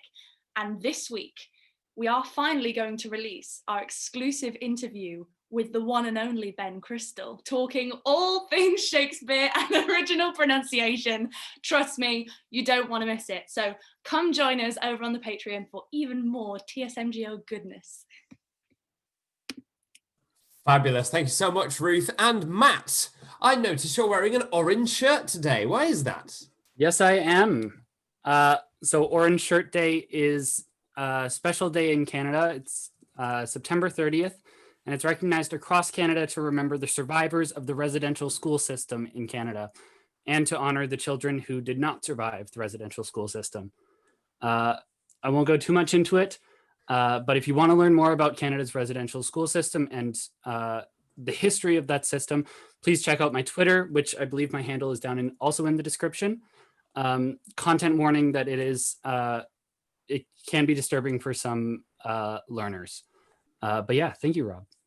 Not a problem at all, mate. So I've got a question here. Having worked with the text, can you find a detectable difference between Middleton and Shakespeare's writing? If so, what is the principal difference? Well, I think some of the differences are definitely more and less subtle, but one really obvious one, I believe, is the stage directions, because I have to narrate those for the top of the show and the top of each scene. And they're so very different than how Shakespeare's normally sound. There's a whole different level of detail, a whole different level of specificity, the idea that people are kind of pre-existing in a context and then other people enter that context. It's such a random way of writing them by comparison to what we've gotten used to as we've been going along doing Shakespeare's plays. So yeah, that's what it is really. That's the principal difference, certainly. Got another question here. What other options did you consider for the dinner party entertainment? Wow. I mean, Betsy, our wonderful LED fan dancer, who was absolutely tremendous. Thank you so much, Betsy, for your contribution. Really appreciate it. They are so good. They are absolutely incredible. And they gave us the choice of LEDs or fire. And because we thought that this modern adaptation that we set it in and this modern world that the first half of the play certainly occupies, that the LEDs would be better for telling that story than fire, which of course has been around for a while. So that's why we decided to go with the LEDs. But thank you, Betsy, for your amazing work. So wonderful. Ruth Page, I believe there's something else to talk about, isn't there? Yes, there is. As always, we have to mention our Redbubble shop. If you want to sport your very own TSMGO t-shirt, mug, face mask, bag, we have a shop full of official TSMGO merchandise that you can get your hands on right now, including prints of amazing artwork inspired by the series and created by the wonderful and incredibly talented Carly Sponzo.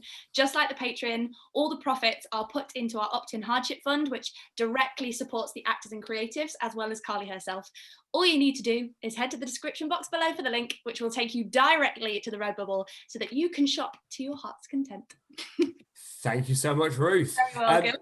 We've got another question here. What source did you use to divide the play into acts, as the folio does not really have these partitions well observed? We use a resource called Play Shakespeare when we are deriving our kind of base text. We then read that along with two other editions of the play when we're first doing our edit so that we can maximize the textual variations that we have to pick from. And then we make some judgment calls on which ones we prefer and which ones we think best. And so the Play Shakespeare is our base, and then we'll sometimes edit around that or put little bits in or take little bits out based on that, as well as the work of our fantastic editorial team as well, headed up by Jeremy Mortimer, who always does a wonderful job. But on this play didn't need to, because it is short and sweet and incredibly well structured, and actually needed very little in the way of an edit. So we actually didn't need to use our editors this time, but nevertheless they'll be coming back swinging on plays like Antony and Cleopatra and Coriolanus that are just coming up in a couple of weeks' time. Which reminds me, if you're enjoying tonight's show and you would like to see more amazing Shakespeare, then do tune in, please, next week and the week after. Next week we have Macbeth, which is going to be our all women and non-binary cast, which we're really, really excited about. And then after that, we have Antony and Cleopatra, which will be an all global majority cast. So we're really excited about getting those two plays out over the next 2 weeks. Super excited for you to join us for that. Thank you so much, everyone. Emily Ingram, are you there? Oh. Emily.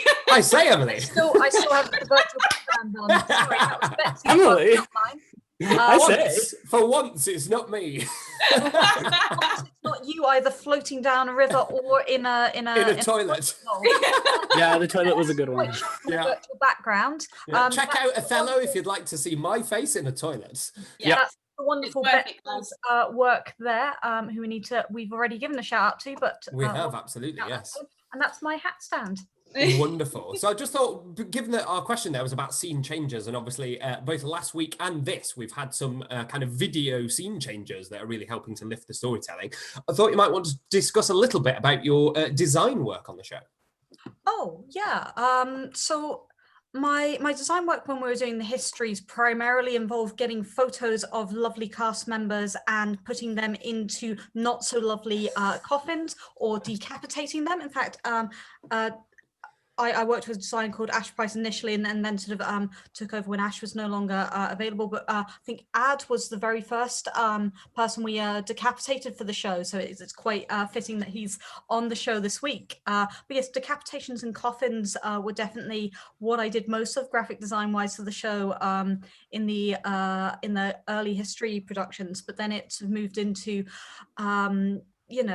signs for casinos and things like that. So, and bank transfer animation. So there's been all sorts. When you first said come and do Shakespeare with us, I thought, okay, I'll be mostly making cardboard swords, but no, I've been doing violence to actors as well.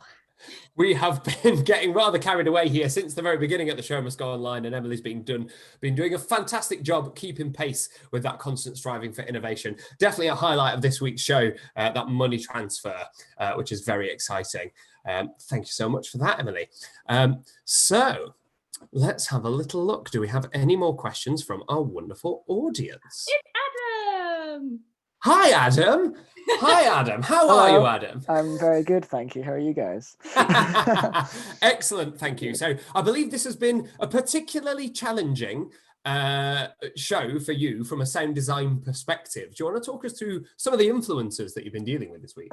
It's challenging is an interesting, it's definitely been different, which has been really good. Because the last few we've done have been very similar in terms of the way I would go about it, which is interesting because this one's completely different and it's great.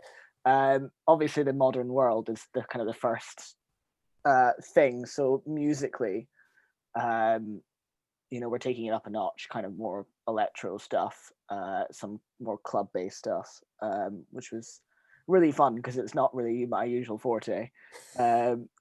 But it was really good fun to do. And we're kind of coming into the second half. We're kind of coming into more surreal, but still keeping it in the modern world, but with some kind of almost slightly kind of surreal references, as it were, kind of musically. And the way, like, I've got like a marimba and a glockenspiel kind of doing some parts that either film music buffs would kind of go, oh, I see what you're referencing to kind of there. Or like, I think one of our big ones was Tom Waits, one of Tom Waits' tracks. He has a really interesting glockenspiel in that. So yeah, it's just been really interesting from that point of view. So if you are one of those aforementioned film buffs, feel free to let us know what references you think Adam is making with his sound design in this week's show. We'd love to hear from you on that. And now, if I can ask you all to retire to the backstage area, please, as the second half is about to begin. Audience, please do share your reactions on social using the hashtag #ShowMustGoOnline. Follow us at TSMG Online Live on Twitter and Facebook. At TSMG Online Live on Twitter and at The Show Must Go Online on Insta and Facebook. Thank you so much. Please also remember to like this video, subscribe to the channel, donate to the Patreon if you feel so inclined, or otherwise get yourself some wonderful TSMGO merch. And with that, please enjoy the second half of William Shakespeare's Timon of Athens.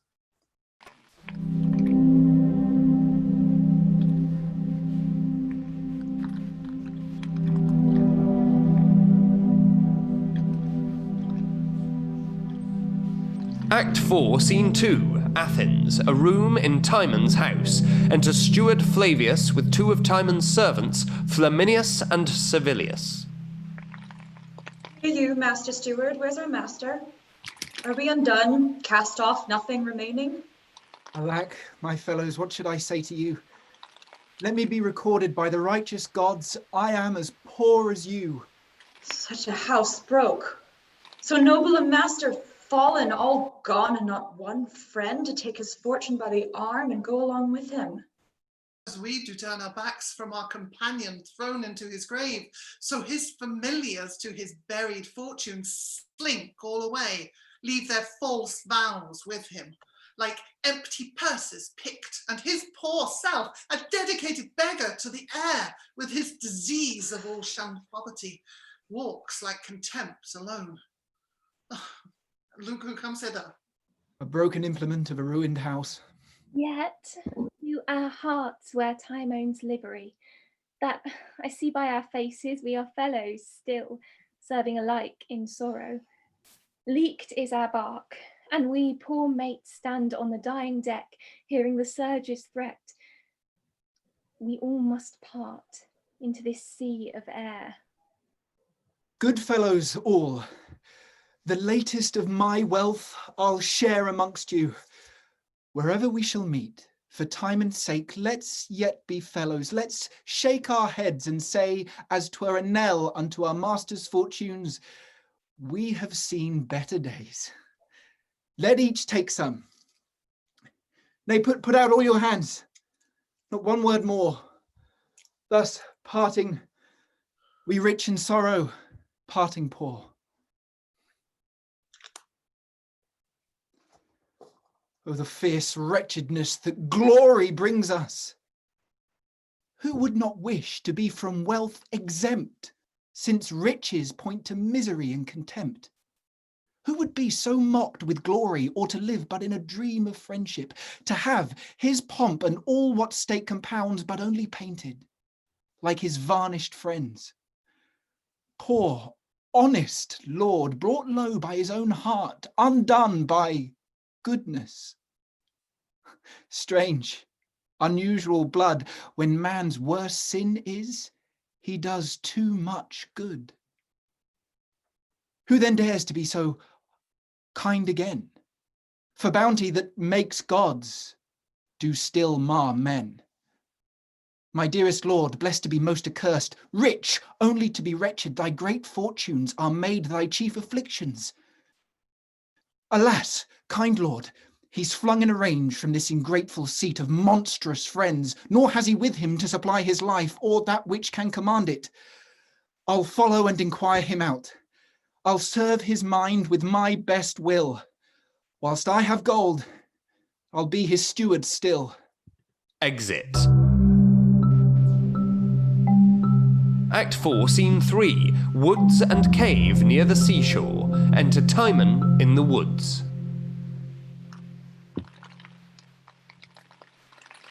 Oh, blessed, breathing sun. Draw from the earth rotten humidity. Below, my sister's orb infect the air.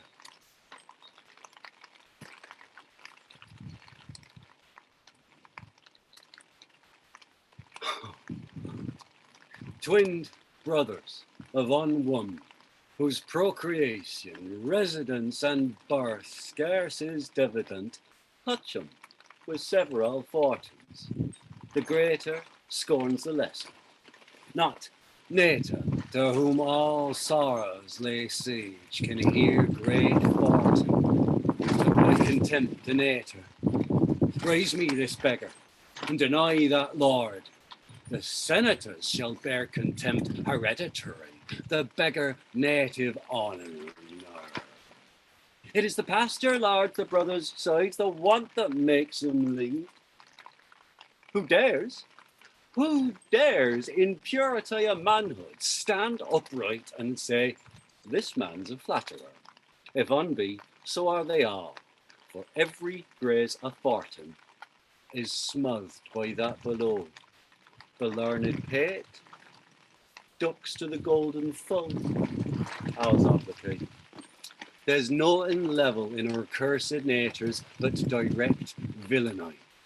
Therefore, be aboard all fests, societies, and throngs of men. His semblable, yea, himself, Timon disdains. Destruction fang mankind. Earth, yield me ruts! Oh, seeks the better of thee. Sauce his palate with thy most operant poison. What's there?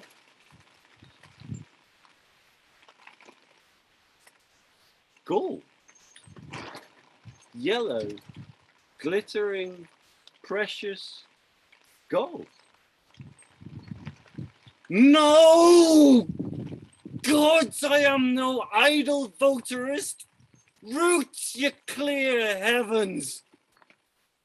Thus, much of this will make black white, foul fair, wrong right, base noble, old young, coward, valiant. You gods? Why this? What's this, you gods? Why? This will lug your priests and servants from your sides, pluck stout men's pillars from below their heads. This yellow slave will knit and break religions, bless the accursed, make the whore leprosy adored, place thieves, and give them title, knee, and approbation with senators on the bench. This is it that makes the whoppened widow wed again, she whom the spittle house and ulcerous sores would cast the gorge at. This embalms spices to the April day again. Come, damned earth, thou common whore of mankind, that puts odds among the rout of nations. I will make thee do thy right nature. Huh? A drum? No, thou art quick, but yet I'll bury thee. Thou go, strong thief, when gouty keys to thee cannot stand. Nay, stay thou out for earnest.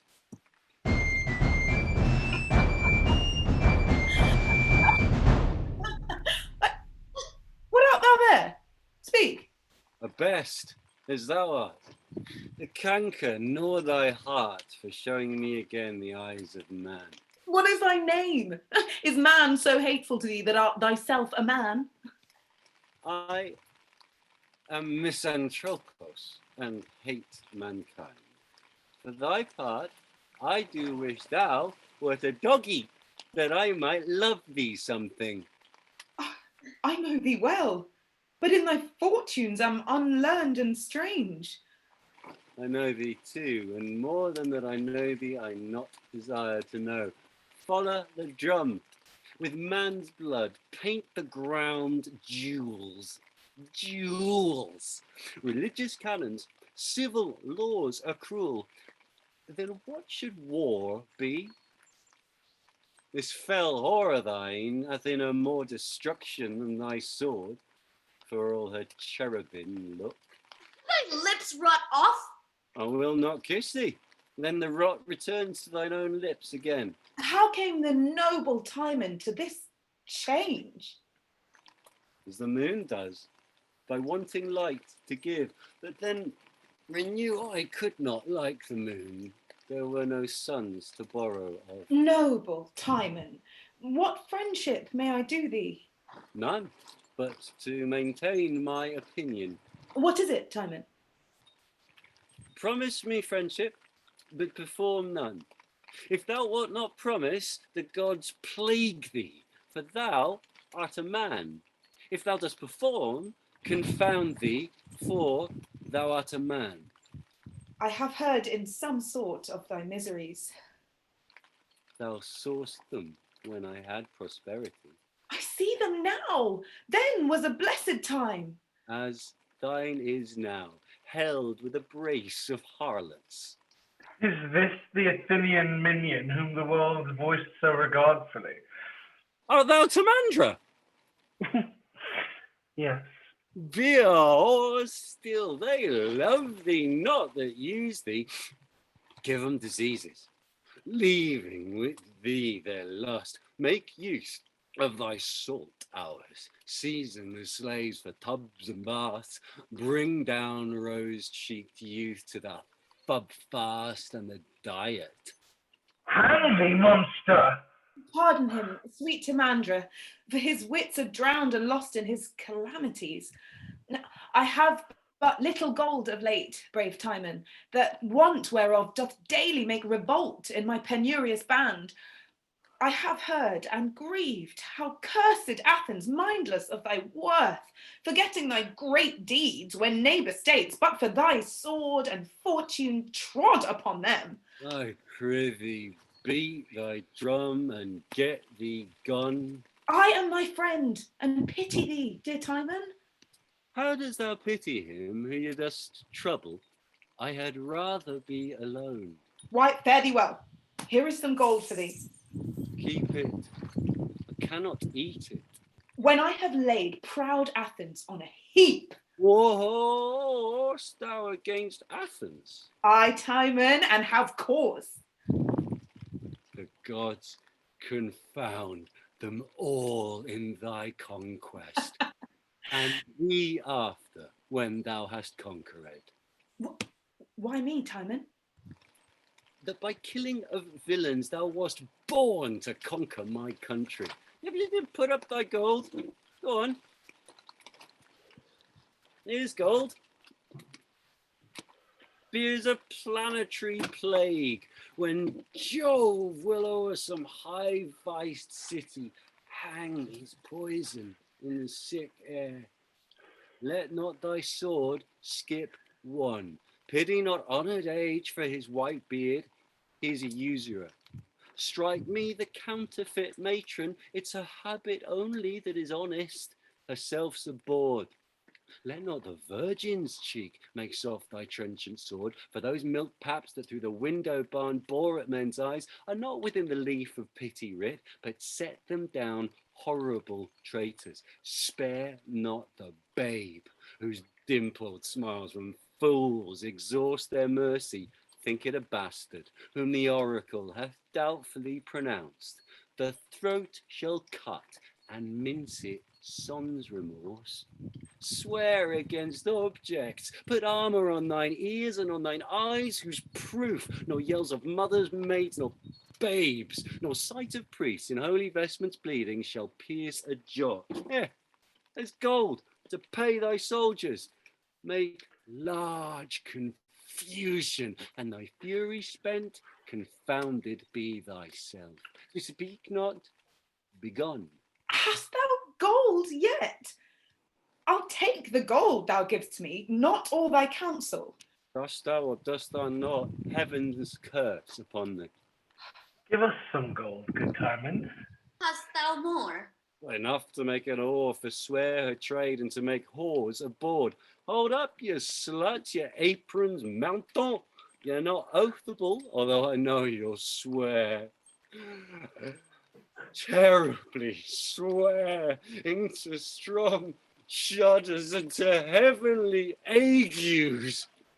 The immortal gods that hear you spare your oaths, I'll trust to your conditions. Be whores still, and he whose pious breath seeks to convert you, be strong in whore, allure him, burn him up, let your false fire predominate his smoke, and be no turncoats, yet may your pains 6 months be quite contrary, and then thatch your thin poor roofs with burdens of the dead, some that were hanged, no matter, wear 'em, betray with 'em, or still, paint till a horse may mire upon your face a pox of wrinkles. Well, more gold? What then? Believe that we'll do anything for gold. Consumptions, so in hollow bones of men, plague all, that your activity may defeat and quell the source of all erection. Hey, there's more gold. Do you damn others, and let this damn you, and ditches drave you all. More counsel. With more money? Bounteous Timon. More, whore. More mischief first. I've given you earnest. Strike up the drum towards Athens. Farewell, Timon. If I thrive well, I'll visit thee again. If I hope well, I'll never see thee more. I never did thee harm. Yeah, thou spokest well of me. Call'st thou that harm? Men daily find it. Get thee away and take thy beagles with thee. We but offend him. Strike!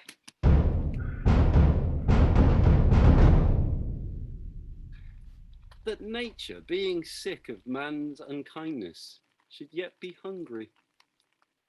Common mother,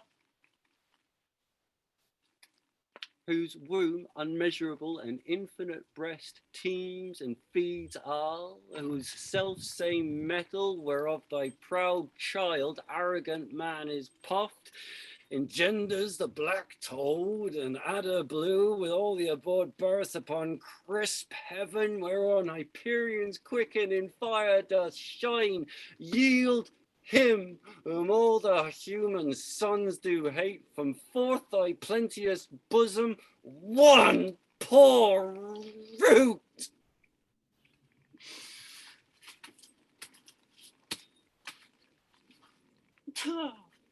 And sear thy fertile and conceptuous womb. Let it no more bring out ingrateful man. Go great with tigers, dragons, wolves, and bears. Teem with new monsters whom my upward face after the marbled mansion all above never presented. A rude dear son.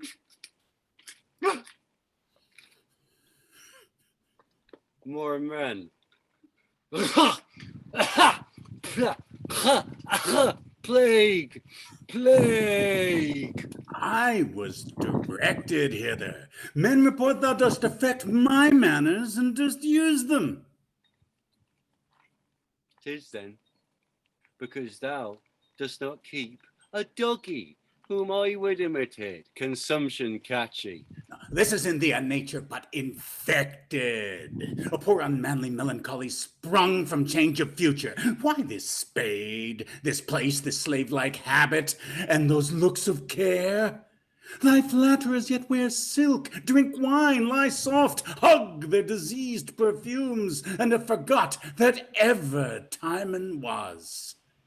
Shame not these woods by putting on the cunning of a carper.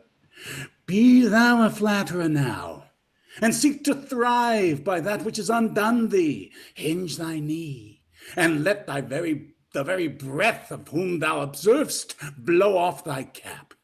Praise his most vicious frame, and call it excellent. Thou wast told this. Thou gay'st thine ears like tapsters that bade welcome to knaves and all approachers. 'Tis most just that thou turn rascal. Hast thou wealth again? Rascals should have it. Do not assume my likeness. Were I like thee, I'd throw away myself. Thou hast cast away thyself, being like thyself. A madman so long, now a fool? What? Think'st that the bleak air, thy boisterous chamberlain, will put thy shirt on warm? Will these moist trees that have outlived the eagle page thy heels and skip when thou point'st out? Will the cold brook, candied with ice, curdle thy morning taste to cure thy all-night surfeit? Call the creatures whose naked natures live in all the spite of wreakful heaven, whose bare unhoused trunks to the conflicting elements exposed answer mere nature. Bid them flatter thee. Oh, thou shalt find. A fool of thee. Depart. I love thee better now than e'er I did. I hate thee worse. Why? Thou flatterest misery. I flatter not, but say thou art a caitiff. Why dost thou seek me out? To vex thee. Always a villain's office or a fool's. Just please thyself, innit? Aye. What, a knave too? If thou didst put on this sour cold habit on, if thou did put this sour cold habit on to castigate thy pride, 'twere well. But thou dost it enforcedly. Thou'dst be courtier again, wert thou not beggar. Willing misery outlives incertain pomp, is crowned before. The one is filling still, never complete. The other at high wish. Best state, contentless, hath a distracted and most wretched being. Worse than the worst, content. Thou shouldst desire to die being miserable. Not by his breath that is more miserable. Thou art a slave, whom fortune's tender arm with favour never clasped, but bred a doggy. Hadst thou, like us, from our first swathe proceeded the sweet degrees that this brief world affords to such as may the passive drugs of it freely commandst, thou wouldst have plunged thyself in general riot, melted down thy youth in different beds of lust, and never learned the icy precepts of respect, but followed the sugared game before thee. But myself, who had the world as my confectionery, the mouths, the tongues, the eyes and hearts of men, a duty more than I could frame employment, that numberless stuck upon me, as leaves do on the oak, have with one winter's brush fell from their boughs and left me open, bare for every storm that blows. I, to bear this, that never knew but better, is some burthen. Thy nature did commence in sufferance, time hath made thee hard in it. Why should you hate men? They never flattered thee. What hast thou given? If thou wilt curse, thy father, that poor rag, must be thy subject, who in spite put stuff to some she-beggar, and compounded thee, poor rogue, hereditary. Hence, be gone. If thou hast not been the worst of men, thou hadst been a knave and flatterer. Art thou proud yet? I that I am not thee. I that I was no prodigal. I that I am one now. Were all the wealth I have shut up in thee, I'd give thee leave to hang it. Get thee gone. The whole life of Athens were in this. Thus would I eat it. Here, I'll mend thy feast. First mend thy company, take away the self. So shall I mend my own by the lack of thine. 'Tis not well mended, so it is but boshed. If not, I would it were. What wouldst thou have to Athens? Thee thither in a whirlwind, if thou wilt. Tell them there that I have gold. Look, so I have. Oh, here is no place for gold. Best, the truest, for here it sleeps and does no hired harm. Where liest the nights, Timon? Under that's above me. Where feedst thou a day, Apemantus? Where my stomach finds meat, or rather, where I eat it. Would poison were obedient and knew my mind. Where wouldst thou send it? To source thy dishes. The middle of humanity thou never knewest, but the extremity at both ends. When thou wast in thy guilt and thy perfume, they mocked thee for too much curiosity. In thy rags thou knowest none, but art despised for the contrary. There's a meddler for thee. Eat it. On what I hate, I feed not. Dost hate a meddler? Aye, though it look like thee. And thou hast hated meddlers sooner, thou shouldst have loved thyself better now. What man didst thou ever know unthrift that was beloved after his means? Who without those means thou talkst of didst thou ever know beloved? Myself. I understand thee. Thou had some means to keep a doggy. What things in the world canst thou nearest compare to thy flatterers? Women nearest, but men are the things themselves. What wouldst thou do with the world, Apemantus, were it in thy power? Give it the beasts to be rid of the men. Wouldst thou have thyself fall in the confusion of men and remain a beast with the beasts? Aye, Timon. A beastly ambition, which the gods grant thee to attain to. If thou wert the lion, the fox would beguile thee. If thou wert the lamb, the fox would eat thee. If thou wert the fox, the lion would suspect thee, when peradventure thou wert accused by the ass, and if thou wert the ass, the dullness would torment thee, and still thou livest but as breakfast to the wolf. If thou wert the wolf, the greediness would afflict thee, and oft thou shouldst hazard thy life for thy dinner. Wert thou the unicorn, pride and wrath would confound thee, and make thine own self the conquest of thy fury. Wert thou a bear, thou wouldst be killed by the horse. Wert thou a horse, thou shouldst be killed but seized by the leopard. Wert thou a leopard, thou wert germane to the lion, and the spots of thy kindred were jurors on thy life. All thy safety were remotion, and thy defence absence. What beast couldst thou be that were not subject to a beast, and what a beast art thou already that seest not thy loss in transformation?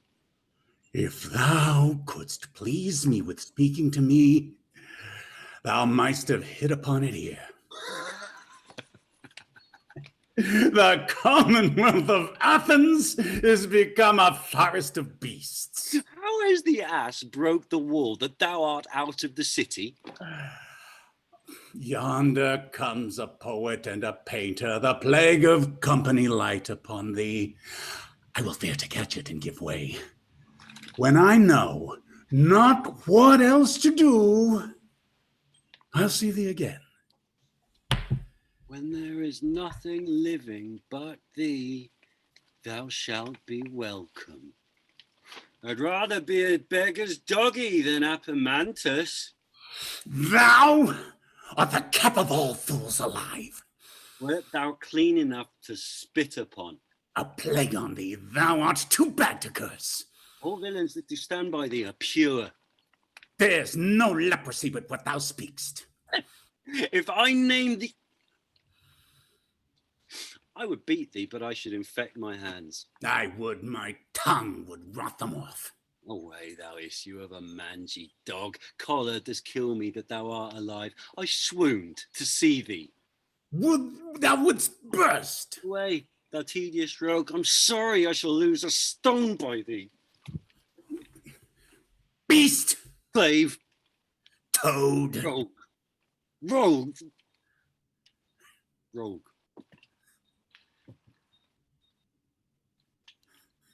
I'm sick of this false world, and will love naught but even the mere necessities upon it. Then, Timon, presently prepare thy grave. Lie where the light foam of the sea may heat thy gravestone daily, and make thine epitaph that death in me at other lives may laugh. Thou, sweet king killer, and dear divorce twixt natural sun and fire, thou bright defiler of Hymen's purest bed, thou valiant Mars, thou ever young, fresh, loved, and delicate lure, whose blush doth thaw the consecrated snow that lies on Dian's lap, thou visible God that soldierest close impossibilities and makes them kiss, that speakst with every tongue to every purpose. Thou touch of hearts, think thy slave man rebels, and by thy virtues set them into confounding odds that beasts may have the world in empire. Would 'twere so, but not till I am dead. I'll say thou hast gold. Thou wilt be thronged to shortly. Thronged to? Aye. Thy back, I prithee. Live and love thy misery. Long live so, and so die. I am quit. More things like men. Eat, Timon, and abhor them. Where should he have this gold? It is some poor fragment, some slender ore of his remainder. The mere want of gold and the falling from of his friends drove him to this melancholy. It is noised he hath a mass of treasure. Let us make the say upon him. If he care not for it, he will supply us easily. If he covetously reserve it, how shall get it? True, for he bears it not about him. 'Tis hid. Is this not he? Where? 'Tis his description. He! I know him. Save thee, Timon.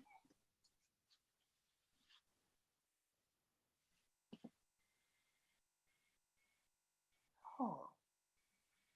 Now, thieves. Soldiers. Not thieves.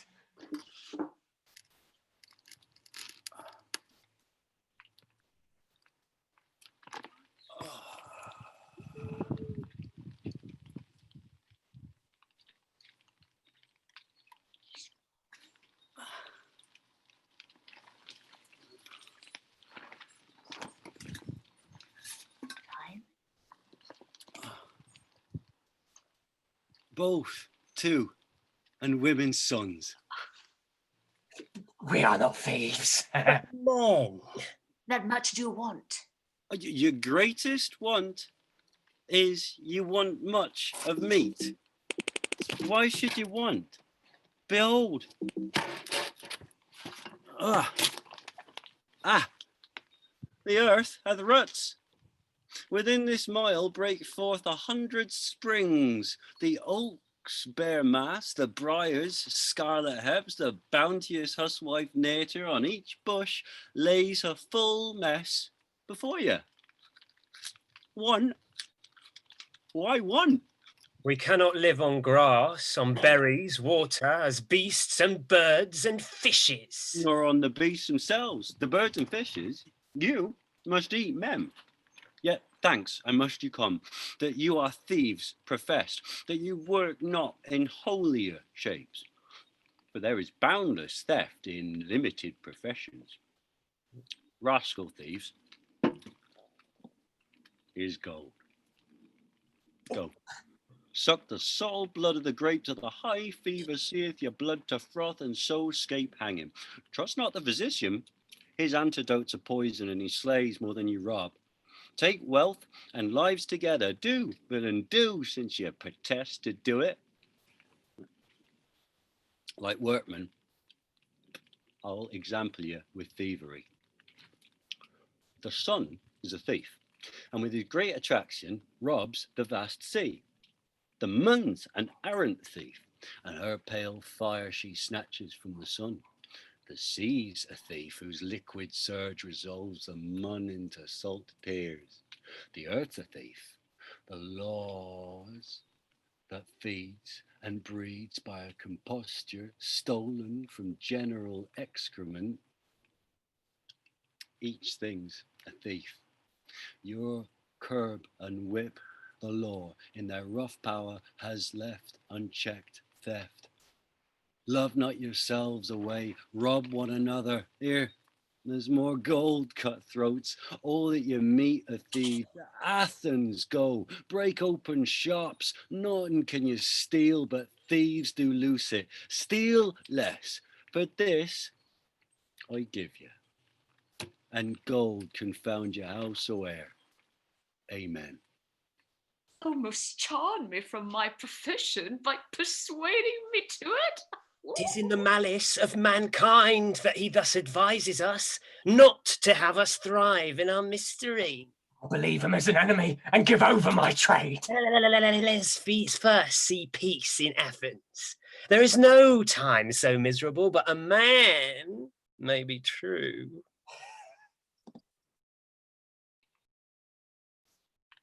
O you gods, is yon despised and ruinous man my lord, full of decay and failing? O monument and wonder of good deeds evilly bestowed, what an alteration of honour has desperate want made? What viler thing upon the earth than friends who can bring noblest minds to basest ends? How rarely does it meet with this time's guise, when man was wished to love his enemies. Grant I may ever love, and rather woo those that would mischief me than those that do. Has caught me in his eye. I will present my honest grief unto him, and as my lord, still serve him with my life, my dearest master. Wait, what art thou? Have you forgot me, sir? Why dost ask that? I have forgot all men. Then if thou grantst art a man, I have forgot thee. An honest poor servant of yours. And I know thee not. I never had an honest man about me. All I kept were knaves to serve in meat to villains. The gods are witness, ne'er did poor steward wear a truer grief for his undone lord than mine eyes for you. What dost thou weep? Come nearer. Then I love thee, because thou art a woman, and disclaimst flinty mankind, whose eyes do never give but thorough lust and laughter, pities sleeping, strange times that weep with laughing, not with weeping. I beg of you to know me, good my lord, to accept my grief, and whilst this poor wealth lasts, to entertain me as your steward still. Had I a steward so true, so just, and now so comfortable, it almost turns my dangerous nature wild. Let me behold thy face. Surely this man was born of woman. Forgive my general and acceptless rashness, you perpetual sober gods. I do proclaim one honest man. Mistake me not, but one. No more, I pray you, and he's a steward. How fain would I have hated all mankind, and now redeemest thyself. But all save thee I fell with curses. Methinks thou art more honest now than wise, for by oppressing and betraying me, thou mightst have sooner got another service. For many so arrive at second masters upon their first lord's neck. But tell me true, for I must ever doubt, though ne'er so sure is not thy kindness subtle, covetous, if not a user in kindness, and as rich men deal gifts, expecting in return 20 for one. No, my most worthy master, in whose breast doubt and suspect, alas, are placed too late. You should have feared false times when you did feast. Suspect still comes where an estate is least. That which I show, heaven knows, is merely love, duty, and zeal to your unmatched mind. Care of your food and living, and believe it, my most honoured lord, for any benefit that points to me, either in hope or present, I'd exchange for this one wish, that you had power and wealth to requite me by making rich yourself.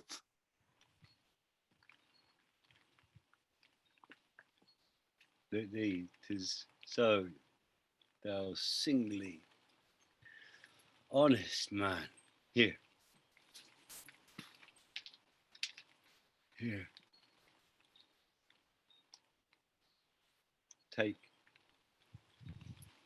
The gods out of my misery has sent thee treasure. Go, live rich and happy. But thus conditioned, thou shalt build from men, hate or curse, or show charity to none. But let the famished flesh slide from the bone ere thou relieve the beggar. Give to doggies what thou deniest to men. Let prisons swallow 'em, debts wither 'em to nothing. Be men like blasted woods, and may diseases lick up their false bloods. And so farewell, and thrive. Oh, let me stay and comfort you, my master. Thou hatest curses, stay not. Fly whilst thou art blessed. and free. Ne'er see thou man, and let me ne'er see thee. Exeunt severally. Act 5, Scene 1, The Woods before Timon's cave. Enter poet and painter, Timon watching them from his cave. As I took note of the place, it cannot be far from where he abides. What's to be thought of him? Does the rumor hold for true that he's so full of gold? Certain. Alcibiades reports it. Phrynia and Timandra had gold of him. He likewise enriched poor Timandra, and he straggling soldiers with a great quantity. 'Tis said he gave unto his steward a mighty sum. Then this breaking of his has been but a try for his friends. Nothing else. You shall see him in their palm in Athens again, and flourish with the highest. Therefore, 'tis not amiss we tender our loves to him in this supposed distress of his. It will show honesty in us, and is very likely to load our purposes with what they travail for, if it be a true and just report that goes of his having. What have you now to present to him? Nothing at this time but my visitation. Only I will promise him an excellent peace. Oh, I must serve him so too. Tell him of an intent that's coming towards him. Good as the best. Promising is a very air of the time. It opens the eyes of expectation. Performance is ever the duller for his act, but in the plainer and simpler kind of people. The deed of saying is quite out of use. To promise is most courtly and fashionable. Performance is a kind of will or testament which argues a great sickness in the judgment that makes it. I am thinking what I shall say I have provided for him. It must be a personating of himself, a satire against the softness of prosperity with a discovery of the infinite flatteries that follows youth and opulency. Let's seek him. Then do we sin against our own estate when we may profit meet and come to late. True.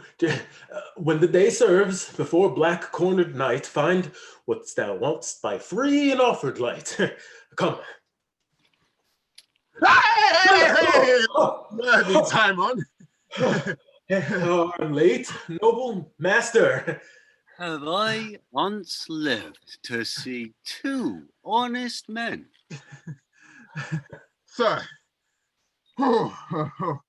having often of your open bounty tasted, hearing you were retired, your friends fallen off, whose thankless natures of abhorred spirits, not all the whips of heaven are large enough. What's you, whose star-like nobleness gave life and influence to their whole being. I am wrapped and cannot cover the monstrous bulk of this ingratitude with any size of words. Let it go. Let it go. Naked. Men may say it the better. You that are honest by being what you are, make him best seen and known. He and myself have travailed in the great shower of your gifts and sweetly felt it. Aye, you are honest men. We are hither come to offer you our service. Most honest men, why? How shall I requite you? Can you eat roots? Drink cold water? No? What we can do, we'll do. To do your service. You are honest men. You've heard that I've gold, I'm sure you have. Speak truth, you are honest men. So it is said, my noble lord, but therefore came not me, nor my friend, nor I. Good. Honest men, thou drawest a counterfeit, best in all Athens. Thou'rt indeed the best.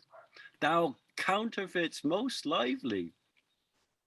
So, my lord. Aye, and so, sir, as I say, and for thy fiction, why, thy verse swells with stuff so fine and smooth that thou art e'en natural in thine art. But for all this, my honest natured friends, I must needs say you have a little fault. Now, it is not monstrous in you, neither wish I you take much pains to mend. Beseech your honor. To make it known to us. You'll take it ill. Most thankfully, my lord. Will you, indeed? Doubt it's not, worthy lord. There's nae or one of you, but trusts a knave that mightily deceives you. Do we, my lord? Do we, my lord?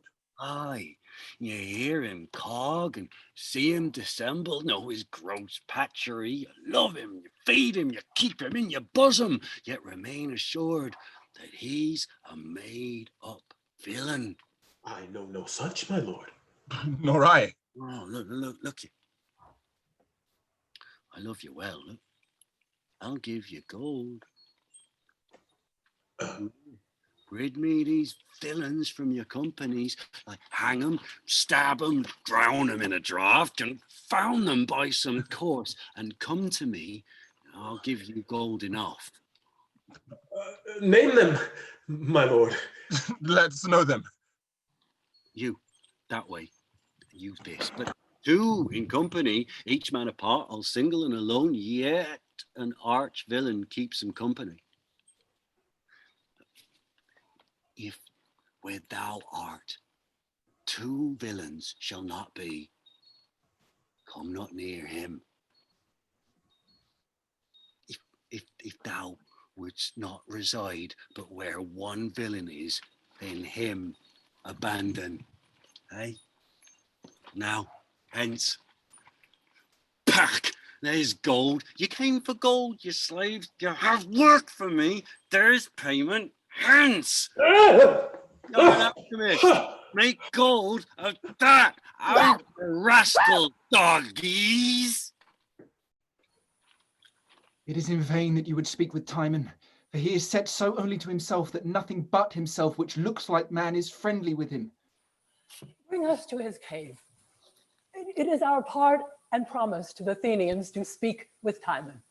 At times alike, men are not the same. 'Twas time and griefs that framed him thus. Time with his fairer hand, offering the fortunes of his former days, the former man may make him. Bring us to him, as chance as it may. Here is his cave. Peace and content be here. Lord Timon, look out and speak to friends. The Athenians by two of their most reverend senate greet thee. Speak to them, noble Timon. That comforts burn. Speak and be hanged, for each true word a blister, and each false be as cantherizing to the root of the tongue, consuming it with speaking. Worthy Timon. Of none but such as you, and you of Timon. The senators of Athens greet thee, Timon. I thank them, and would send them back the plague, could I but catch it for them. Oh, forget what we are sorry for ourselves in thee. The senators, with one consent of love, entreat thee back to Athens, who have thought on special dignities which vacant lie for thy best use and wearing. They confess toward the forgetfulness too general gross, which now the public body, which doth seldom play the recanter, feeling in itself a lack of Timon's aid, hath since with all of its own fall, restraining aid to Timon, and sent forth us to make their sorrowed render, together with a recompense more fruitful than their offence can weigh down by the dram. Aye, even such heaps and sums of love and wealth shall to thee blot out what wrongs were theirs, and write in the figures of their love, ever to read them thine. Witch me in it. Surprise me to the very brink of tears. Lend me a fool's heart and a woman's eyes, and I'll beweep these comforts, worthy senators. Therefore, so please thee to return with us, and of our Athens, thine and ours, to take the captainship. Thou shalt be met with thanks, allowed with absolute power, and thy good name live with authority. So soon we shall drive back of Alcibiades the approaches wild, who, like a boar too savage, doth root up his country's peace. And shakes his threatening sword against the walls of Athens. Therefore, Timon. Well, sir, I will. Therefore, I will, sir, thus. If Alcibiades kill my countrymen, let Alcibiades know this of Timon, that Timon cares not. But if he sack fair Athens and take our goodly aged men by the beard, giving our holy virgins to the stain of contumelious, beastly, mad-brained war, then let him know, and tell him Timon speaks it in pity of our aged and our youth. I cannot choose but tell him that I care not. And let him take it at worst, for their knives care not, while you have throats to answer. For myself, there's not a whittle in the unruly camp, but I do prize it at my love. Therefore, the reverend's throats in Athens, so I leave you in the protection of the prosperous gods as thieves to keepers. Stay not. All's in vain. I was writing of my epitaph. You'll be seen tomorrow. My long sickness of health and living now begins to mend, and nothing brings me all things. You go, live still, be Alcibiades your plague, you his, and last so long enough. We speak in vain. Yet I love my country, and am not one that rejoices in the common rank, as common Bleed doth put it. Oh, that's well spoke. Commend me to my loving countrymen. These words become your lips as they pass through them. And enter in our ears like great triumphers in their applauding gates. Commend me to them, and tell them that to ease them of their griefs, their fears of hostile strokes, their aches, losses, the pangs of love, with other incident throes that nature's fragile vessel doth sustain in life's uncertain voyage, I will some kindness to them. I'll teach them to prevent wild Alcibiades' wrath. I like this well. He will return again. I have a tree which grows here in my close, that mine own use invites me to cut down, and shortly must I fell it. Tell my friends, tell Athens in the sequence of degree from high to low, that whoso please to stop affliction, let him take his haste, come hither ere my tree hath felt the axe, and hang himself. I pray you, do my greeting. Trouble him no further. Thus you still shall find him. Come not to me again, but say to Athens, Timon hath made his everlasting mansion upon the beached verge of the salt flood, who once a day with his embossed froth the turbulent surge shall cover. Thither come, and let my gravestone be your oracle. Lips, let full words go by, and language end. What is amiss? what is amiss, plague and infection end. Graves only be men's works, and death their gain. Sun hide their beams, Timon hath done his reign. His discontents are unremovably coupled to nature. Our hope in him is dead. Let us return and strain what other means is left to us in our dear peril. Requires swift foot. Exeunt.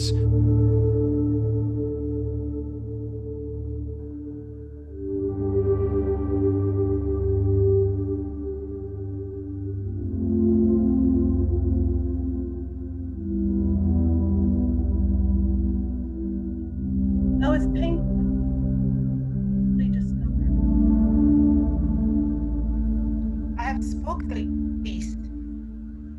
Besides, his expedition promises present approach.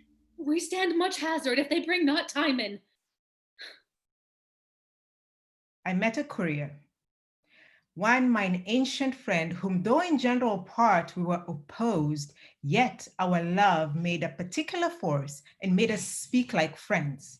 This man was riding from Alcibiades to Timon's cave with letters of entreaty, which imported his fellowship in the cause against your city, in part for his sake moved.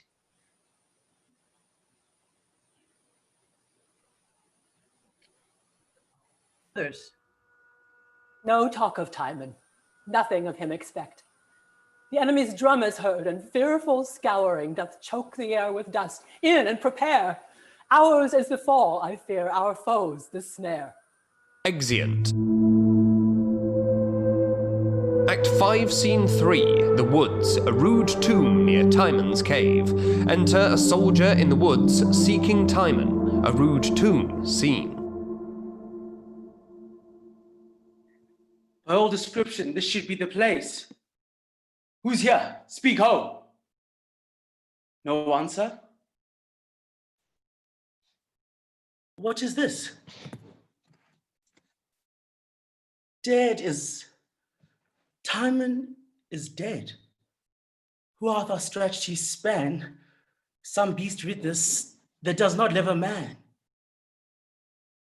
Dead sure, and this is grave.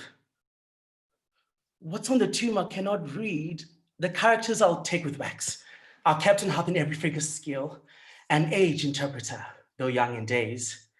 Before proud Athens he sat down by this, whose fall, mark, his ambitious is. Exit. Act 5, Scene 4, before the walls of Athens. Enter Alcibiades with his powers before Athens.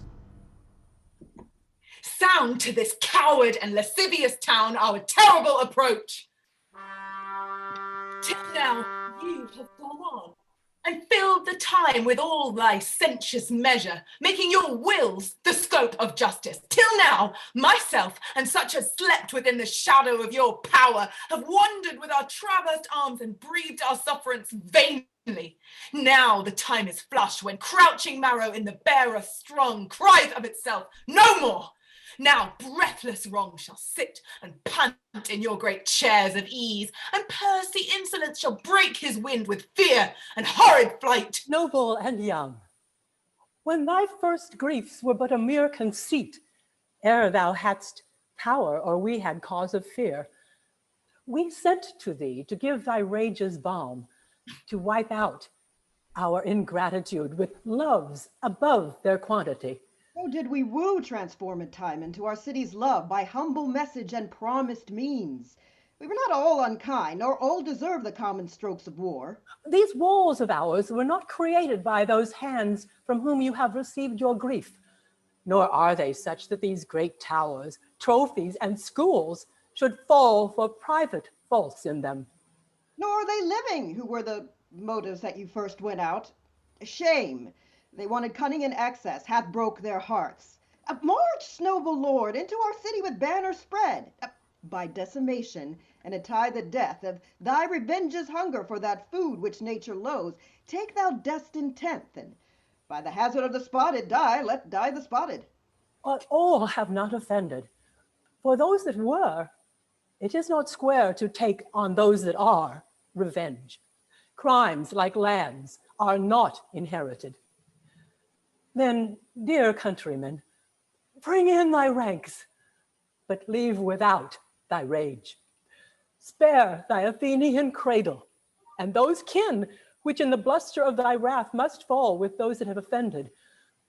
Like a shepherd, approach the fold and call the infected forth, but kill not all together. What thou wilt, thou rather shalt enforce it with a smile than hew to it with thy sword. Set but thy foot against our rampired gates, and they shall ope. So thou wilt send thy gentle heart before to say thou'lt enter friendly. Throw thy glove, or any token of thine honor else, and thou wilt use the wars as thy redress, and not as our confusion. All thy power should make the harbor in our town till we have sealed thy full desire. Then there's my glove. Descend and open your uncharged ports. Those enemies of Timon's and mine own, whom you yourselves shall set out for reproof, fall, and no more.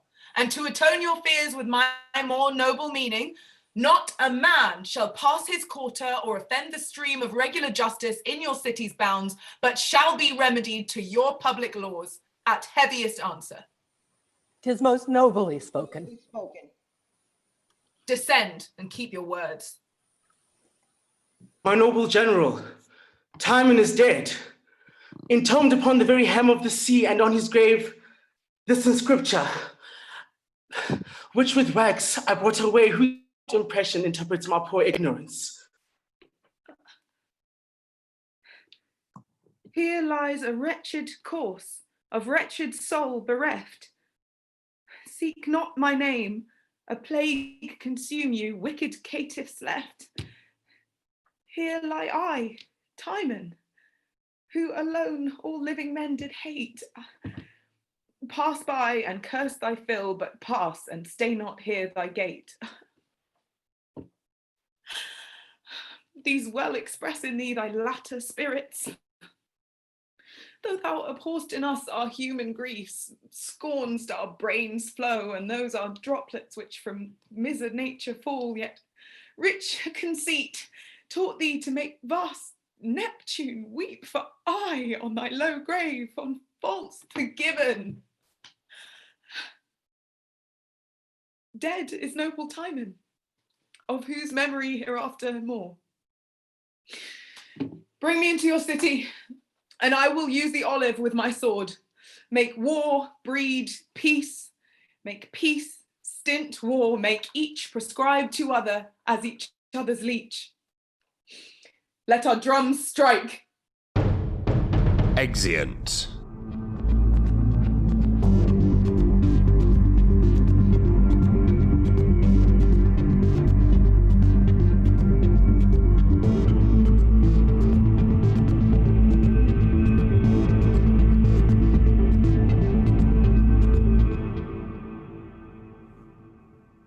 Congratulations, one and all. Get out here, take a bow, give yourselves a huge round of applause.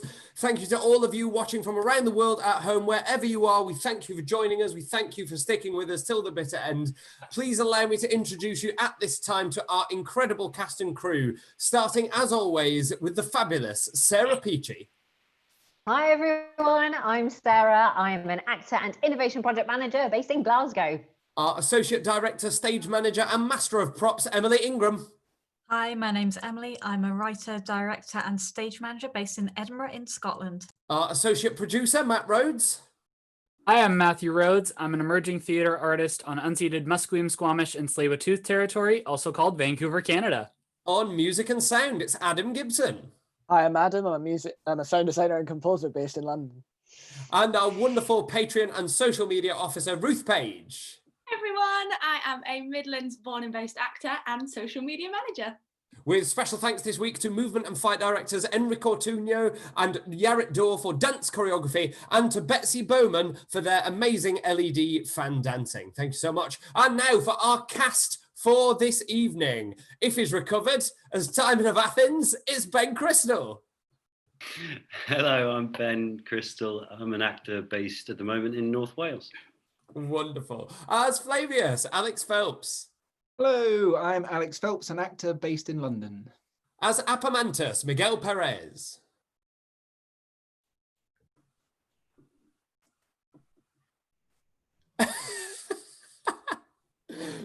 Miguel giving us a lesson in silent film here. Okay, we'll leave it at that then. Oh, okay. Okay. Now I get you. I got it. Yeah. Yes. Miguel Pérez, actor, teacher, man about town, Los Angeles, California. As Alcibiades, Isabel Adomakoh Young. How to follow that?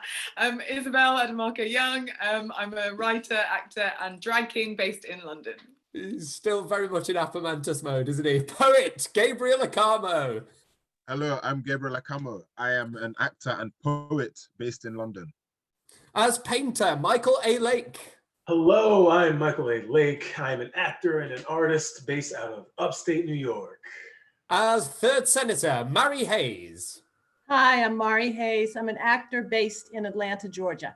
As Flaminius, Charlotte Vaughn Rains. Hi, I'm Charlotte Vaughn Rains. I'm an actor, dancer, singer, and I am based in New York City. As Servilius, Victoria Howell. Hello, I'm Victoria Howell. I'm an actor, a writer, and occasional director based in London, in the UK.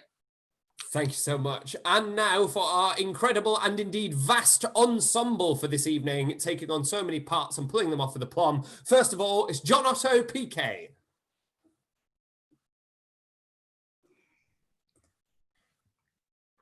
Have we got you, John-Otto? I think you're on mute. Oh, no, he's frozen. Oh, we'll come back to John-Otto. We'll give him another chance. He said there was a storm going in South Africa, so you never know. It might have caught up at the very worst or very best time, depending on how you're looking at it. Who have we got next? Hannah Roze-Lewis. Hi, I'm Hannah. I'm an actor, writer, and director based in Liverpool and Cumbria. Constanza Ruff. Hello, I'm a South American actress based in London, and a circus performer based in London. Christine Atieno. Hello, I'm an actress, drama school student, now based in London from California. Rupert Sadler. Hello, I'm Rupert Sadler. I'm an actor based in London. Valerie Andrews. Hi, I'm a Guatemalan actress based in Glasgow. And yeah. Nancy Linden. Hi, I'm Nancy Linden. I'm an actor and artist based in Baltimore, Maryland. Lisa Hill-Corley. Hi, I'm Lisa Hill-Corley. I'm an actor and writer based in Fairfax, Virginia, in the Washington, D.C. area. Michael Eriera. Hello, I'm Michael. I'm an actor and a director and a drama coach, and I'm based in North London. Alexis Danon. Hello, I'm Alexis Danon. I'm an actor born in France, trained in France and in London, and based in London. Luke Ferrugia. Hi there, I'm an actor, singer, and cabaret artist. I'm Maltese born, but based in London, UK. Tanvi Virmani. Hi, I'm Tanvi Virmani, and I'm an actor based in Bristol. Noel Fair. Hi, I'm an actor, director, and special ed teacher based in Stratford, Connecticut. And Ahd Tamimi. Hi, I am an Icelandic Palestinian actor based in London. And our valiant swings for this evening, who in the event of technical difficulties or personal emergencies would have swung in to keep the story moving forward. First, Lottie Davies. Oh, I'm Lottie Davis. You didn't see much of me, but I am an actor and improviser based in London. And Avion Apkadno. Hi, I'm Avion Apkadno, actor, writer, and director based in South Wales. Fabulous. Congratulations, one and all. Really tremendous job. Audience, if you're watching at home, please do send in your questions for the cast and crew. We would love to be able to answer some of your questions on this production. So please do send those in. While you're there, why don't you like this video? Subscribe to the channel. Consider a donation to our Patreon. Why not? Let's go with it. Let's roll with it. Stop it, Rob. That's a Donatrian to our Patreon. It's done. It's too late now. Done. It's done. Or get yourself some merch from our Redbubble store. Thank you all so much for joining us. We really appreciate you getting involved week after week. It really means the world to us. So thank you so much, everyone, for joining us. Cast, how are we feeling right now? Ben, are you dried out? How many towels have you gone through? Literally about 16. The storm Aiden came through this morning, and it looked like we were in the middle of like the biggest squall, and then it was a beautiful summer's day for like 4 hours this afternoon, and then just about the half it was like Lear and the Tempest combined, and it looked like it was easing off for a minute, and then it really didn't. It was a bit wet out there, but it was fine. The tarpaulin cave was kindly provided by my father, and kudos and credit to him for building that, and it didn't fall down. Good old and kudos indeed to David Crystal for that incredible Greek translation as well that was seen on the epitaph that Timon had as he walked into the sea. So thank you so much for that, David. Really appreciate it. He didn't even need Google Translate. He just did it off the top of his head. It's really annoying. Ha ha. Hi everybody. Hello. Where's the beard? Oh, there's the beard. Oh, there's the beard. Yeah. Hello. Hello. Great show. Tremendous show. Enjoyed every bit of it. Kept the rain. Oh, thank you so much, mate. And thank you for braving that rain. We really appreciate it. What an extraordinary contribution. I'd like to welcome back to the show, everyone, John-Otto. Hi, everyone. My name is John-Otto Phike. I am an actor, writer, and producer in Johannesburg, South Africa. Fabulous. Thank you so much, John-Otto. Thank you so much for rejoining us. I'm glad that your internet was only glitching. That's great news. Great news. Thank you so much. So, Sarah, do we have any questions coming through from our audience? Yes, we do. So one of the ones that came through, it's a very important question. Was Gabriel's umbrella inspired by the rain in Ben's location? Yes, it was. It was. I messaged the chat and I was like, there's rain. What if I brought an umbrella? Fantastic work from you there, mate. Great inspiration. And Michael, thank you so much for playing that atmosphere so strongly as well. Yeah. I also, lovely stuff.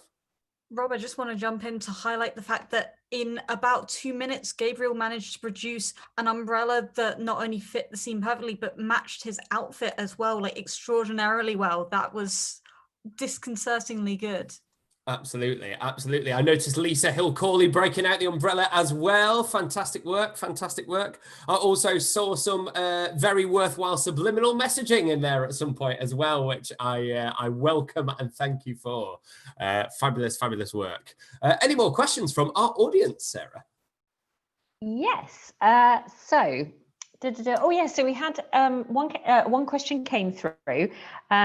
So our lovely Ahd played a couple of female characters in the show, which is very exciting. And someone had asked, is that the first time that we've had a male actor playing a female character? I don't know if you have the info, but I do have it to hand, Robert, if you want me to Why jump don't in. you take this one, Sarah? So we did actually have one very little occurrence back in the Comedy of Errors, which was a number of weeks ago. I think it was our 8th show, if my memory serves me correctly. So one of our ensemble, which was played by John DeFilippo, had a character called Luce in that, which was a female character. So yes, I think confession, we had perhaps not fully anticipated it at the time. But with this one, it was a much more deliberate choice, I think you'd say, if I'm correct, Rob. Absolutely, yeah, it was definitely a conscious choice. Ahd, how was it? It was really fun. And I mean, to be perfectly honest with you, that whenever I hear people complaining about the female roles in Shakespeare not being good enough, a lot of the time I'm just like, I kind of want to play them. To be perfectly honest with you, like, I mean, I'm not kidding you. I actually went into drama school with Helena's soliloquy from oh gosh, Midsummer Night's Dream. Sorry. But yeah, so yeah, I did that. How happy some or other some can be, and I was just like, yeah, I can relate to that. I love that speech. It's really great, and it's to this day one of my favorite speeches. So yeah, I think we should make a habit of like letting men play the girl parts as well, because I reckon I could do that again and have fun with it. Absolutely, absolutely. Thank you so much, Ahd. Sarah, any more questions? Yes, I've got a few coming through here. So, so this was a question for you, Rob, and Ben. What dictated the accent changes? So were they indicated in the text? And what does that mean about Timon's background? Great question. Ben, do you want to start? I was going to say, brilliant question, Rob. Back to you. So when we started talking about this a week or so ago, I suppose. Gosh, it's only a week. The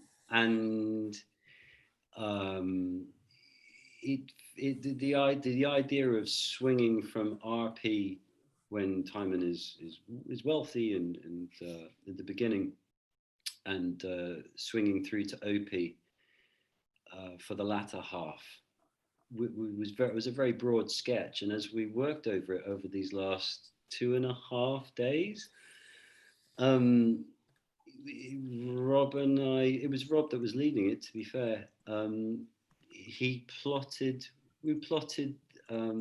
OP to chime with nature, really. So we filleted in, we dropped in little bits of OP as Timon starts to lose his love of humanity, I suppose, as the misanthropy starts to bed in the bad banquet, as we called it, and then we plotted the OP to be around the references to gold and to nature, but not all the time. It was I suppose, like the idea that as he reaches full misanthropy and then dies, the OP sort of comes to the fore more and more and more. Dad and I have talked about this a lot. Like, OP is a lovely tool, but it should be a tool, and rather than all Shakespeare plays should be spoken in OP. Like, how can we use it scalpel-like with precision as a tool, and Edgar as Poor Tom or something like that is a nice one, or maybe Feste in Twelfth Night. And I'm really glad that rather than going RP in one half, OP in the other half, that we filleted it a bit more. We filleted it a bit more. What do you think, Rob? I think that's a great kind of summary of the journey that we went on with it. First of all, it had to be purposeful, and it had to serve a purpose in bringing the piece to life as a whole.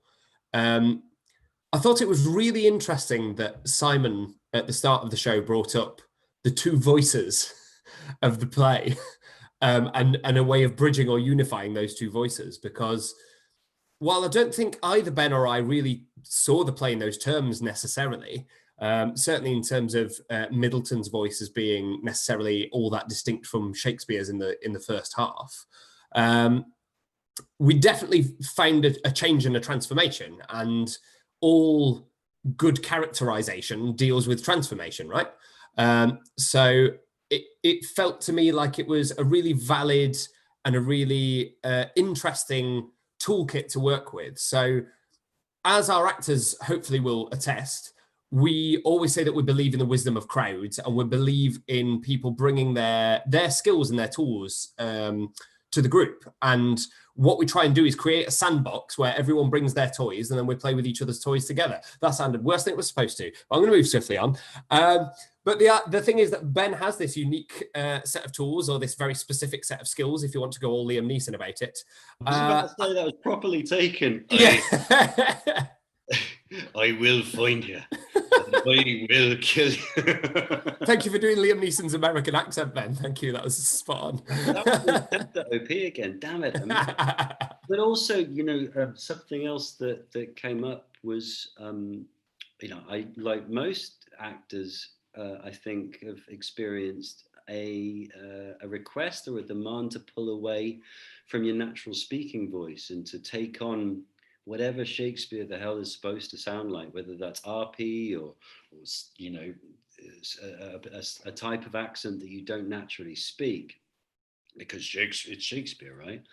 And I moved from speaking Shakespearean RP to suddenly exploring original pronunciation. And it wasn't until I started working with the Seven Stages Shakespeare Company in New Hampshire that I got an opportunity to speak Shakespeare in my own natural speaking voice. So there wasn't just RP and OP there. There were elements when Timon wasn't being posh or what have you, and he wasn't being misanthropic. There was this sort of halfway sort of place, and I think, you know, whatever accent works, but best of all, your own natural speaking voice is the voice for Shakespeare. You know, the accent is yours because you want to speak it, and no one should ever tell anyone any different. That's it. And the voice is like a fingerprint, and the part becomes unique because you're playing it, and your interpretation becomes unique because you're playing it. And if you homogenize yourself, like Simon said at the very beginning, if you lose your identity and you lose what makes you distinct and unique, then you're ultimately going to be doing it a disservice. So do it your way and do it like you. Absolutely. I think just for the benefit of those watching that may be new to this, OP is original pronunciation. So it's the sound that has been forensically reconstructed by Ben and David Crystal, among others, I believe, that have helped to try and reconstruct what it would have actually sounded like based on rhymes that are in the text, on abbreviations that are in the text, on jokes that only work, puns that only work when there's certain sounds being made. And so that's where that comes from. It's a fascinating tool. I think for me, it definitely feels, because it's so, to me, it sounds ancient, it sounds old, it sounds primordial, if you like. I was interested in exploring the idea of it being deployed at moments where Timon was referring to things that had geological time. So if you think of the sun, the moon, the stars, nature, natural rhythms, the life cycle, things of that nature, I just found that it really resonated with me as a listener when those were the topics that were being explored. So that's why we kind of brought it out there, because it felt like Ben was, as Timon, tapping into something more absolute, I suppose, than civilization. And for me, it's been a long arc of exploration across the last few plays that we've been doing of the tensions between human law and natural law. And it's something that I've mentioned in post-show discussions before, and it feels like that's something that comes out with Timon as well here. Sarah, any more questions? Yes. Great. So I have got one here, which is, I think it'd be great to throw this out to the floor. Do you think this play can speak to present-day billionaires? And if so, what message would you want them to take from it? Apemantus should show his T-shirt. Exactly that. He's going to get it. I think there's an Apemantus line. Oh, go on. Let's do. Yeah, he's got it. Fabulous. I was going to pad, but I don't need to. Back to you, Miguel. Eat the freaking rich.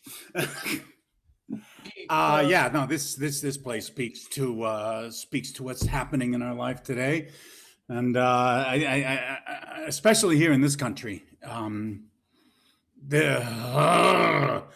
I watched the debate last night, and I'm still outraged, and I decided to funnel some of that into the work we were doing today, and I think it was quite fitting.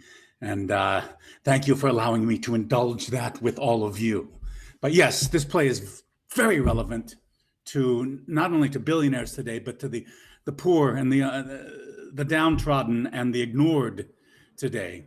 And yes, there's a reason why we have revolutions. Yes, there's a reason why people like Mussolini end up getting dragged through the streets and hung upside down from a gas station. So yes, let's see what happens. Let's see what happens to Donnie. Strong words, deeply felt, mate. Thank you. I think there's an Apemantus line: "Who lives that's not depraved or depraved?"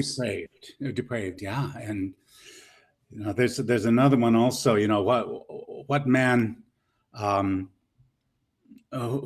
lives who has not received a spurn that was a gift from a friend? So absolutely, the idea that you can't achieve that level of wealth without exploitation, I think, to me, is the kernel of that line and the lesson that this can teach. And I think it's a weird one, right? Because it goes from philanthropy, which on the surface should be a good thing, to misanthropy, which on the surface should be a bad thing. And I think it's a marvelous thing that this play does, that it has this mirrored structure. And to use Charlie Brooker's phrase, a black mirror in the second half. And there's so many things that are reflections of each other. And there are no easy answers in this play, for sure, but there are hard questions and questions that require you, as a mirror does, to take a long, hard look at yourself. Sarah, any more questions? Yes, I just wanted, did anyone else have any thoughts? Yeah, absolutely. Bring it in.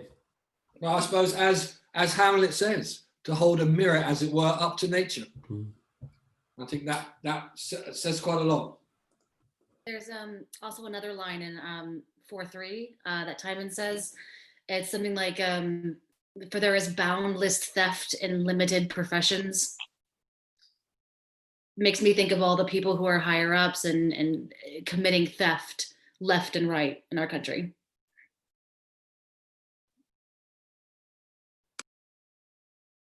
I just found it interesting that whether Timon was flush with cash or completely, empty pocketed, he still had people coming around him and thronging around him and after him for money. I think it speaks to like the two instances of working class people that we get to see, that greed that is hailed as like status seeps down into the rest of the populace too, where like painter and poet, who are these artists that maybe in any other Shakespeare play would be kind of heralded in a way, in this play aren't, and they're kind of like shown to be like just as depraved, even if it has to come from like a place of survival. They are made to behave this way based on like what they perceive as like society, like the society norm, of like just kind of looking out for yourself. I think that actually speaks a lot to now as well, kind of with like how arts are so bifurcated when you have like, folks doing shows on Zoom and, you know what I mean? And like just the kind of excess of like Hollywood or, some of those other creative spaces. Yeah, just to jump off that, so there was a conversation happening in the chat about just off the back of the accent conversation and the pronunciation conversation, and this is kind of what Michael's just kind of mentioned has got me thinking about how when you're so into the artifice, it becomes, and you're so used to operating in that fakery, it becomes really difficult to distinguish your actual self from your constructed self, and what that looks like. And you see that happening on all levels. And in some, like, I can't remember whether it was Aristotle that said it wasn't him, but he said you are what you repeatedly do. And so if you're repeatedly reinforcing this thing, it will eventually turn into your character. Like the painter's a hipster by nature now. Whether he had to become one or not is another thing. And the poet can't help but slip into the spoken word voice, just because he's always in the situation where he's trying to grind. And yeah, don't let the grind you to bits. That's what I got from it anyway. Yeah.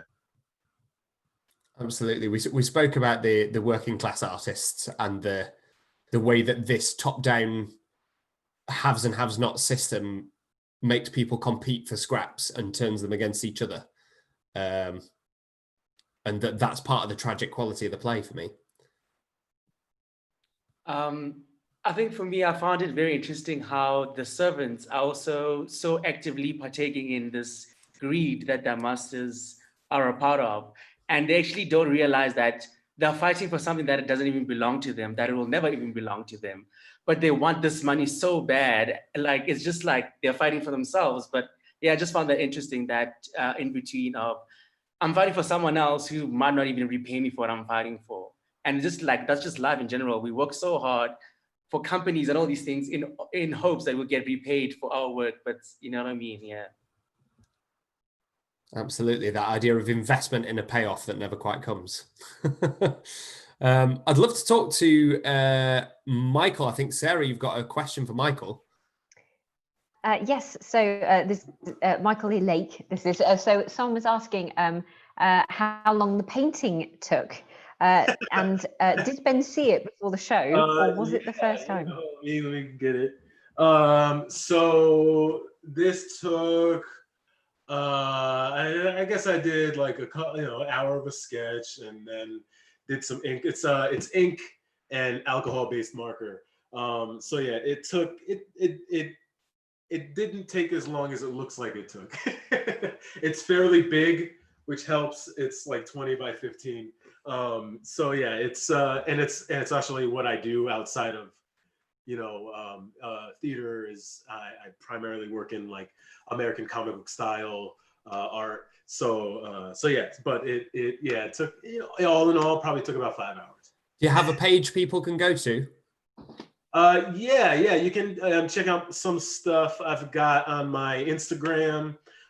This will be on it later. It's at Lake Graphics. It, just as it's spelled, no spaces, no underscrolls. At Lake Graphics on Instagram. So yeah, check it out. Checking it out right now, my friend. And then Gabriel as well. Obviously, we had a painter as a painter. We've got a poet as a poet. Tell us about your work. Well, so I tell us about my work. Yeah, I operate kind of in between kind of the page and spoken word.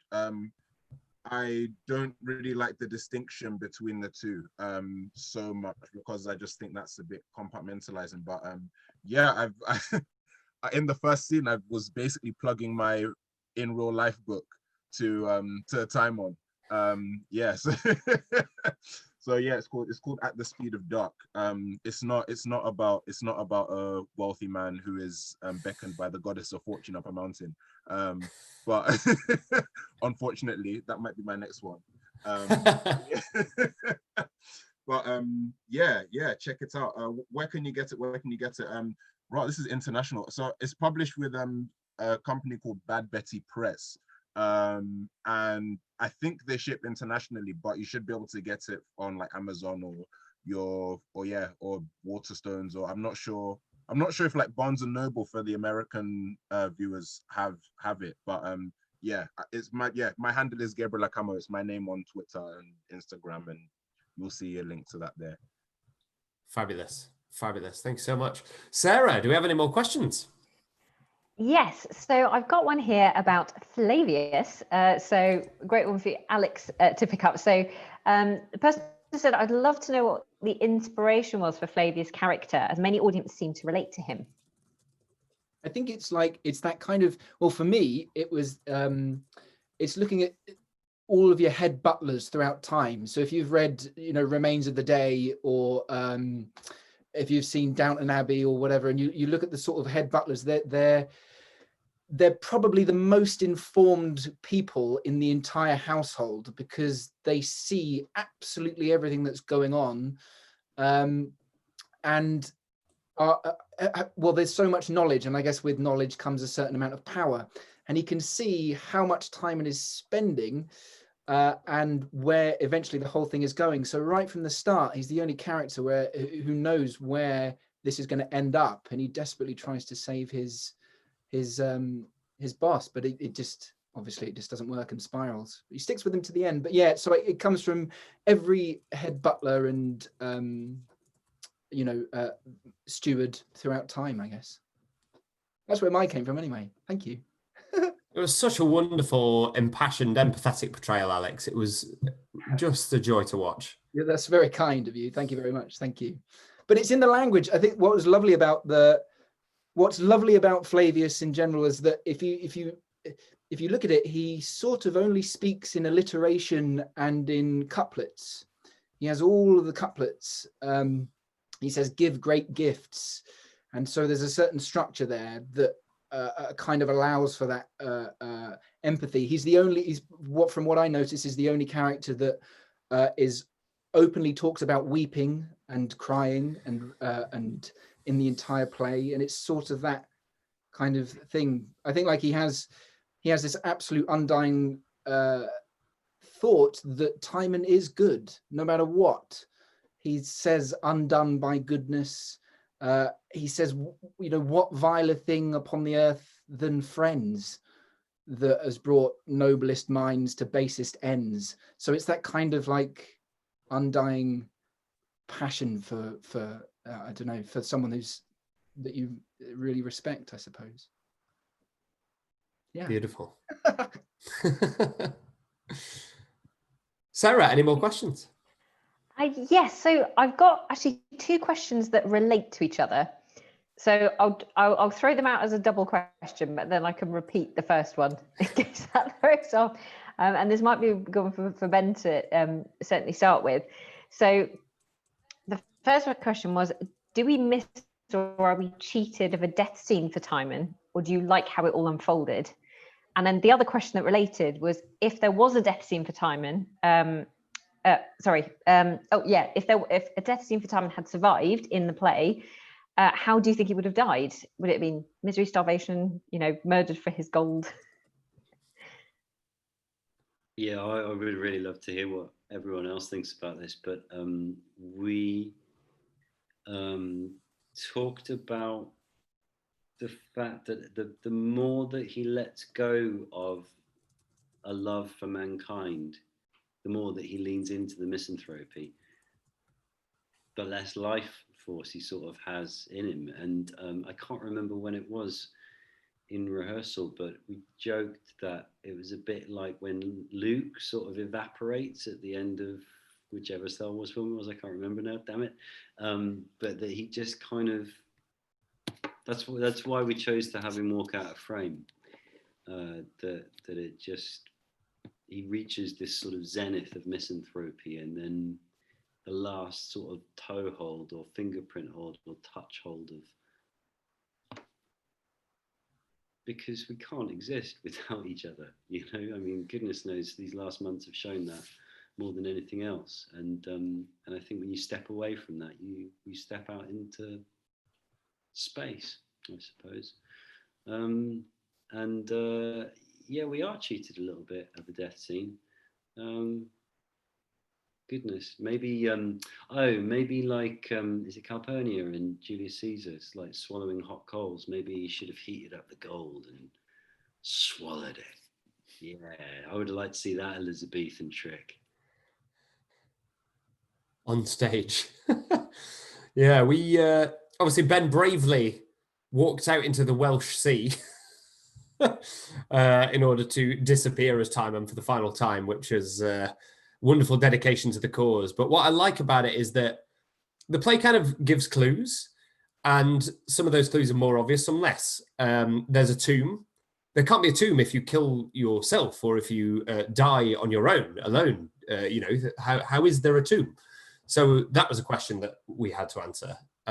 It's very clearly told that it's on the beached verge of the salt flood. So it's by the seaside. And again, those mirrored structures or those symmetries come through in this play. There's so many references to fire early on in the text. The flint that is struck shows it's fire. The my slow fire, as the poet describes it.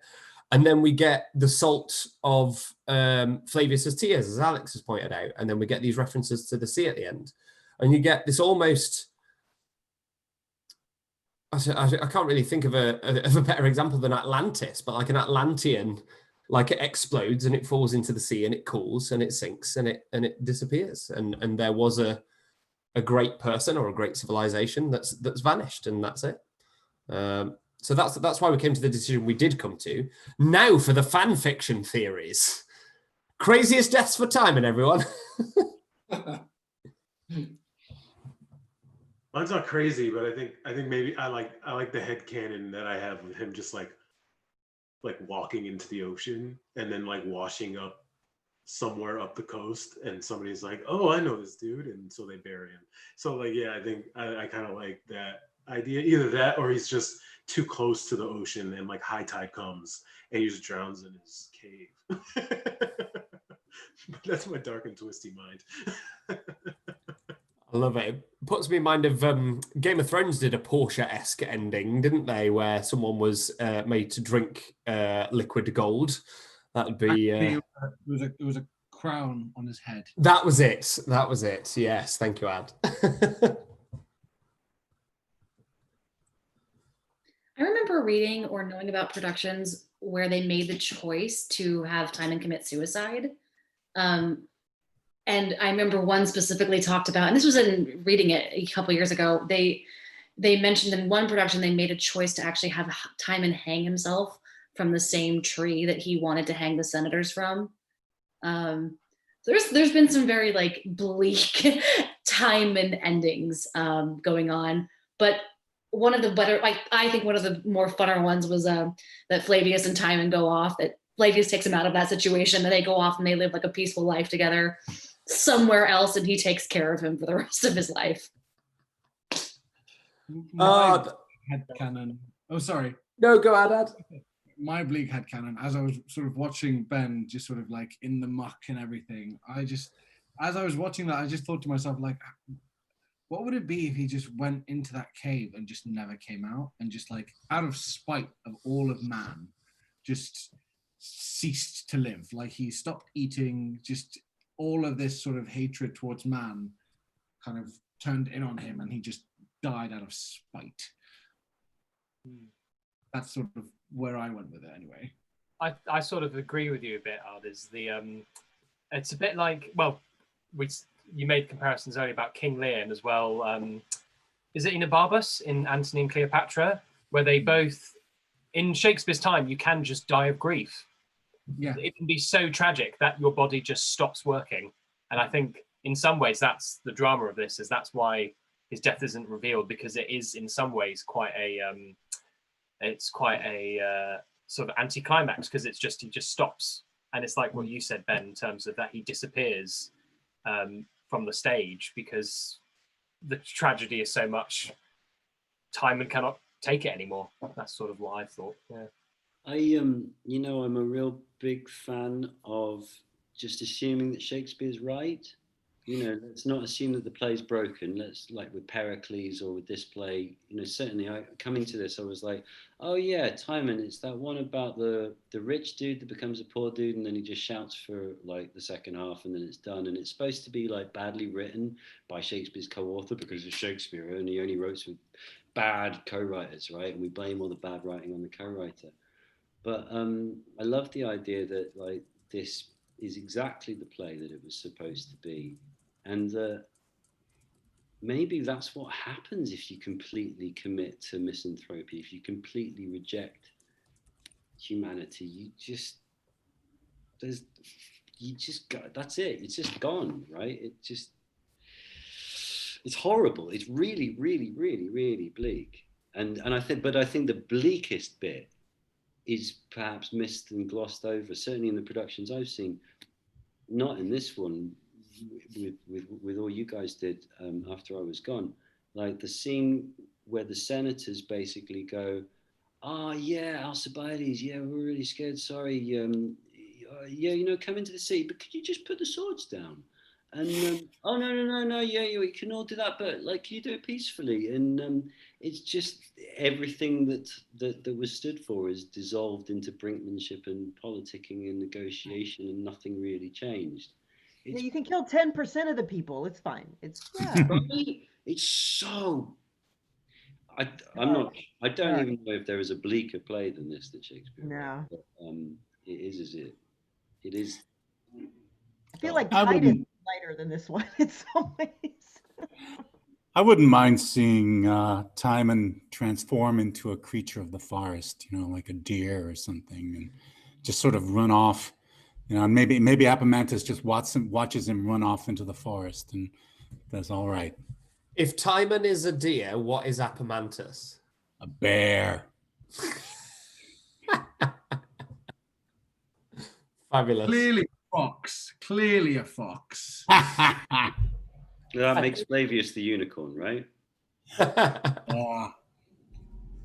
I think in my head, Timon just kind of loses his mind in the forest / the beach and just decides, what, he's going to take a swim and whatever happens, happens. And he's written his own little epithet. He even said it, he's writing his own epithet. What? Yeah. But he's kind of written his own thing and he's like, what, I'm just going to take a swim in the beach and whatever happens, happens. I love that Timon rejects all of the characters in the play and then he runs out of people to reject. So rejects the audience and just doesn't let them see his death. It's just him taking him away from even them. I'm a big fan of that. The proper smoke bomb disappearance. It's as if he rejects himself. Which I like that idea. Last question, please, Sarah. Thank you.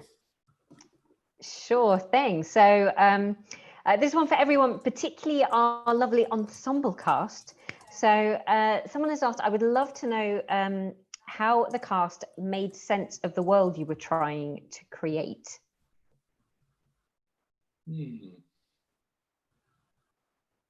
I think working on it. Oh, I think a lot of that is actually thanks to Rob and Emily. They were very sort of open to sort of everyone's ideas, but they always sort of steered the ship in the right direction. And for me anyway, I always felt like it was very easy to understand sort of where we are and how we relate to each other and what the vibe we're going for is. Even though I was playing 3 different characters in this particular production, I still kind of felt like everything was fairly clear with regards to where we are and how we relate to the world that we're creating. So thanks, Rob and Emily. Yeah, I think I can agree with that because the world was created for us. So our different characters could step into those roles and just try and play slightly different, a little costume change or working on a voice change. For me, that's what worked for me, trying to find different voices for each of the 3 roles that I played. Yeah, and mannerisms and various sort of. I also feel like it's such a contemporary world that that's been set up in this one, that it's not so hard thinking, well, what if I'm a, sort of courtesan entertainer, and then suddenly I'm a debt collector, and then suddenly I'm a high-end escort, we'll call it. It's quite fun because these are images that we see every day now. Yeah. So it's quite easy and fun to step into and step out of, and then step into and then step out of. Yeah, I also embraced the whole standing up and sitting down, changing the direction. So I was in 4 different places in this one room to kind of embrace the different areas. So that was fun. And then I just felt different every time, even though I only played 2 people, but one person was in several different situations. So it was nice to change the camera angles and all that stuff. So that has changed since I started doing these shows. And I really, really got into that this time. And on that as well, I think that I've had a bit of a hiatus from TSM Go. And when I first started, it was interesting that how it was sort of all kind of figuring things out together. And it was just how is this going to work? And coming into it now, it feels like Rob, Sarah, Emily, Matthew, all of the wonderful creatives have just yep, we figured it out. This is how the best to do it. And you're just going to do this. And that's just how you should do it. And I'm great, thanks. I'll just do that. We all had to watch it. There was a tutorial for us to give us some heads up on tips of how to have our mics and cameras set up and everything so that we're all on the same page. And another really thing that was cool that helped get into the world was I had most of my stuff on gallery view so I could see everyone. So if I was looking at the entire cast as a whole based on their settings and how they're their camera and just kind of saying, okay, this is the world, this is all part of the world, that helped to engage me in the scene. Talking of sharpening the world, I thought that Constanza's Fool, which comes out of nowhere, but the sharpness of your makeup and the way that you did it, that really was a major jigsaw puzzle piece for me in this world, Constanza. Yeah, I think in this one, the big thing was a challenge for me was the tech. Because like, I think Alex just said not Alex, I'm sorry, that Rob and this team has figured out that they've been doing this for, since March. And you guys have an idea of what's working and what's going well. And this is my first time jumping into this. So for me, when Rob's like, oh yeah, I want you to get up and throw a sock on your face like it's a cave and you're running away. And I'm like, oh, okay, we're actually doing blocking. We're actually doing a show here. I'm not just doing a reading. And watching actually everybody else as well play with the camera angles and how they're delivering things to the camera and to one another and playing with the physicality of things helped me tremendously, because this whole medium I think is new to a lot of us artists who are used to working in theaters.